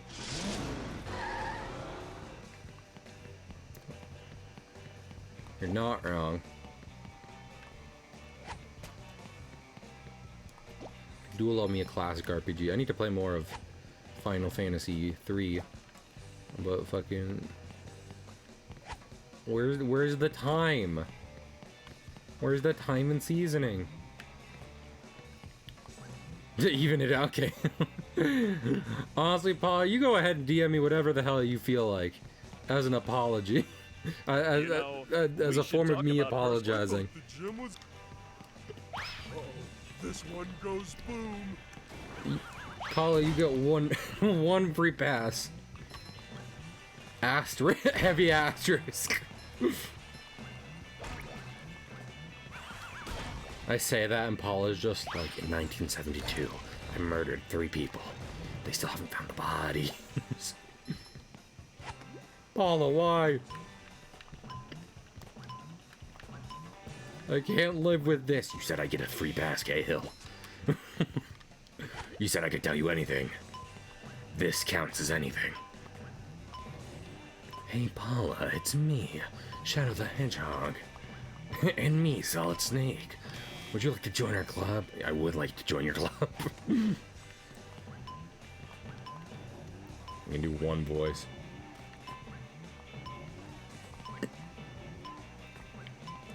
They did DM you an invitation to the 18th. Cahill, it's me, Paula. I've come to invite you to the Avengers Initiative. We're recruiting exceptionally stupid people to do jobs that no person of average or above intelligence would ever take part in. SpongeBob's underwear fits quite right. A robot go boom. Also, I'm not doing that long hole back there. So shiny. Oh, you like to drill in my element Ponzi scheme. It's a lemonade. It's the lemons. There you go, Kale. Let's see. What did Paula confess in my DMs? Aww, I like that. Heck yeah. Oh, I like Kio's link too. Oh, these are very good. About to eat ba-da. Oh, I've been that's not the song Paula DM me. I've been married a long time ago. Where did you come from? Where did you go? Where did you come from? Mountain I Joe. Oh. Heck yeah. I've been married a long time ago. Where did you come from? Where did you go? Where did you come from? Come on, no. Paul, Star, I swear I misread that to be like, hi, I'm Fred, and I'd be like, fucking, what is this 2008 reference? Not to be rude to you or Fred. I just don't understand the context, but no, your dog's name is in fact Fred.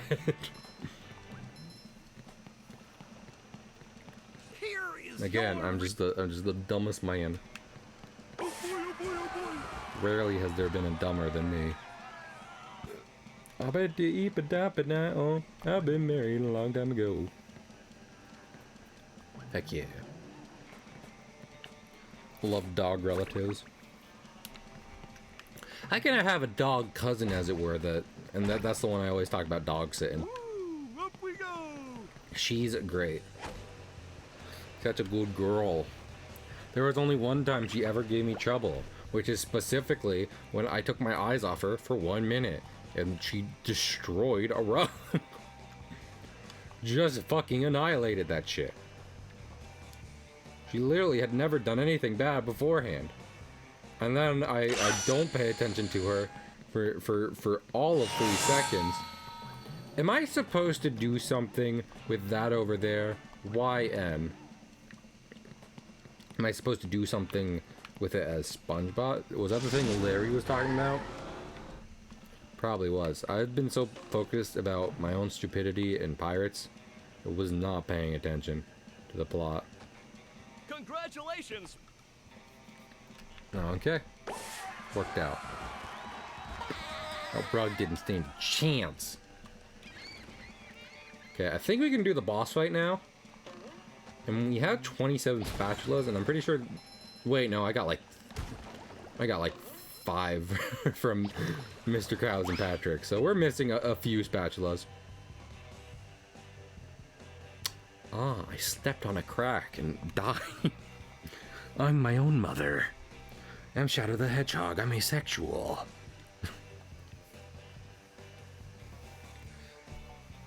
I'm Shadow the Hedgehog. I'm asexual. I can reproduce without needing another partner, but I still love Latinas.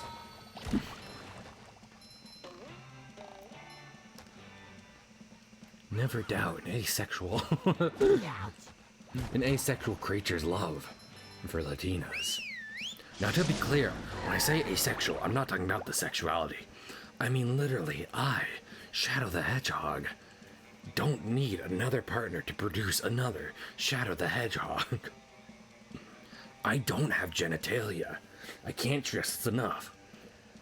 Please respect asexual people. I'm a different beast entirely. I'm a different beast, but the same animal. Okay, let's see.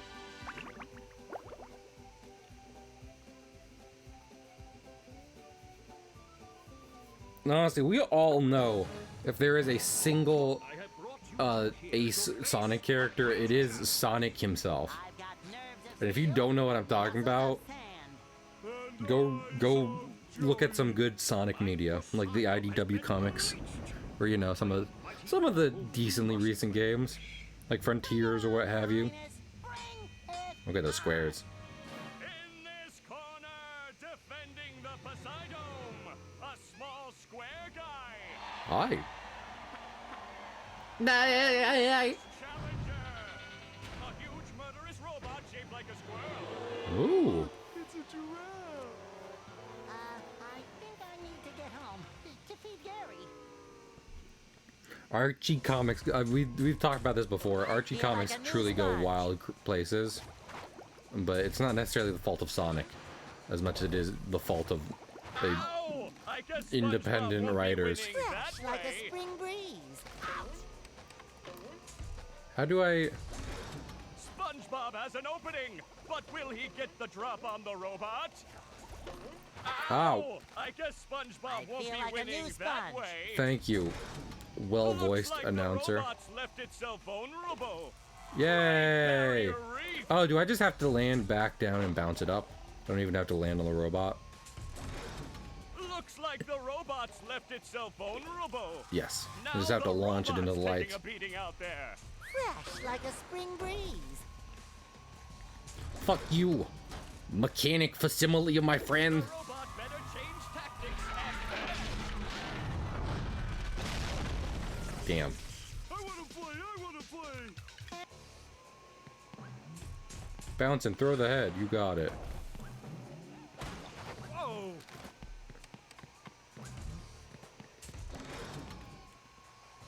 The robot's losing its head. Hey, you get back here.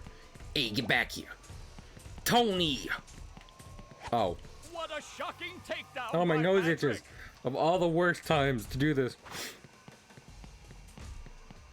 Yeah, exactly, Charles. Spling! The old clothesline. Oh, move. beans. Yeah, if you like Archie Sonic, I definitely have, you know, The you are so robot's valid, as I've losing covered its before, head. about just general media appreciation. It's just that I know it Nice goes crazy flying places, and I know why it goes crazy and places, big move by Patrick. and I have never been tempted to to journey out on that. Oh, I'm sure that it was a long-running comic. Like most long-running comics, it had its ups and downs. So I have no doubt there were some real good parts Looks of the like Patrick has Archie a Sonic big comics. opportunity here. I haven't dove into them myself. I've never seen such an electrifying That match. was fun. Your turn, SpongeBob. Oh? Bounce and bash the head. Now we gotta attack it. You gotta attack it. Get up on the Hydra's back. Spelling! The old clothesline move! Get up on the Hydra's back.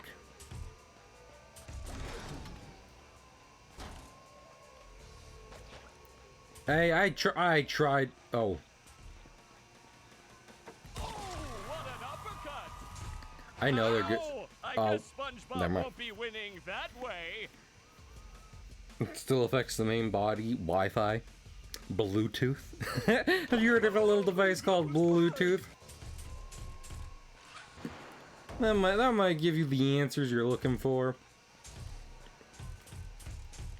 Spelling! Us in the old tech clothesline industry move. have a little something we like to call wireless connection. Oh, what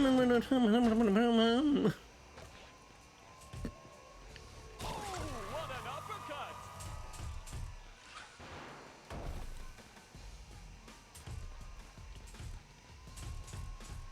How do you jump through this? Nope, not that like that. 5G. That's a bubble bash opportunity if ever I've seen one. Thank you, Nice Mr. move by Fish. SpongeBob. This match is just about over. He's down for the count. The judges have already called this match. Ow, Feel like a unless I new keep sponge. getting hit by that specific move.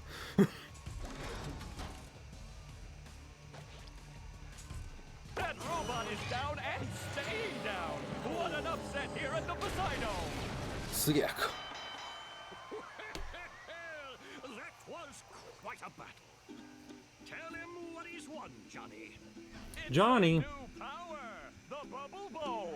Yay! There's more. A golden spatula, and that's not all. A gift certificate for $5.32 to Dean's Little Shop of Dried Fish Flakes and Flowers. Oh, thank you. It all means so much. I promised myself I wouldn't cry. Cry all you want, but not here. We just wax the floors. Aha!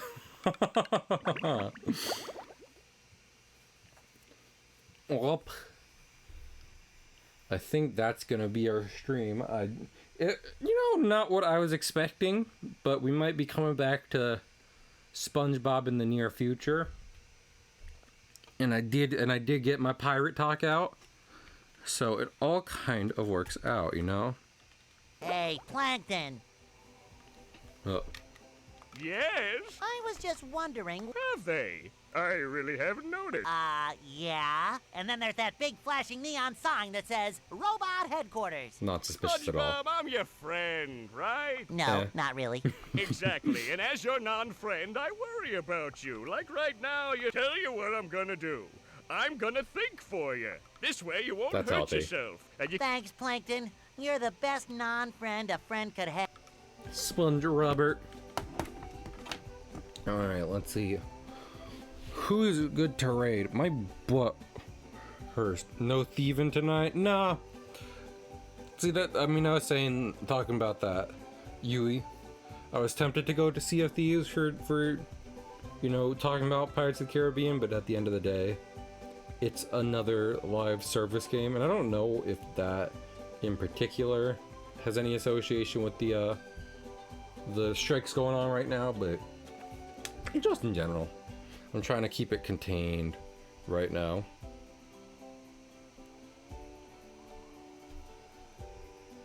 Again, it's not something anyone has to do, but I figured it's like the little I can do to be like, hey, ongoing game productions, pay voice actors. This game has a lot of charm to it, but I'm gonna be honest, not having Mr. Krabs' real voice actor isn't part of that charm. Lime is live. Dan. Oh, that would be neat. What is 7 Days to Die? And what is Lime playing? Fresh start. How long has Dan been streaming? Game is live. That'd be nice. If y'all have any other suggestions, let me hear it. I'm always down. I'm just checking out right now. Hup. Dan has some fucking insane tags, including Dompy Dumper. I'm pretty sure it's a reference to... Okay, Dan has been live for a very long time, so... How long has... Oh, one. Okay, so you know the Zelda character, Dompe, Yui, he has a dumper. I don't know what Gam was doing, but a lot of people were saying Dan. Well, actually, I think only Paul said Dan. I mean, Gam. Oh, I'm getting mixed up. But he's only been live for like 20 minutes, so we're gonna raid a Gam. Because if he's only been live for a little bit, that's a good target.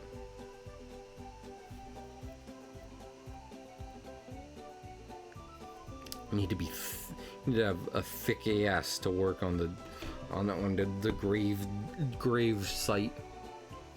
Oh my lord!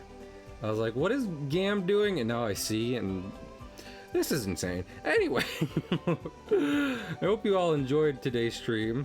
I'll be back tomorrow. We should be playing Minecraft with Vegeta tomorrow, but if we aren't, then we will just switch to this because I'm playing it on Switch, so easy peasy. I appreciate you for coming by. Hope I see you then. Bye.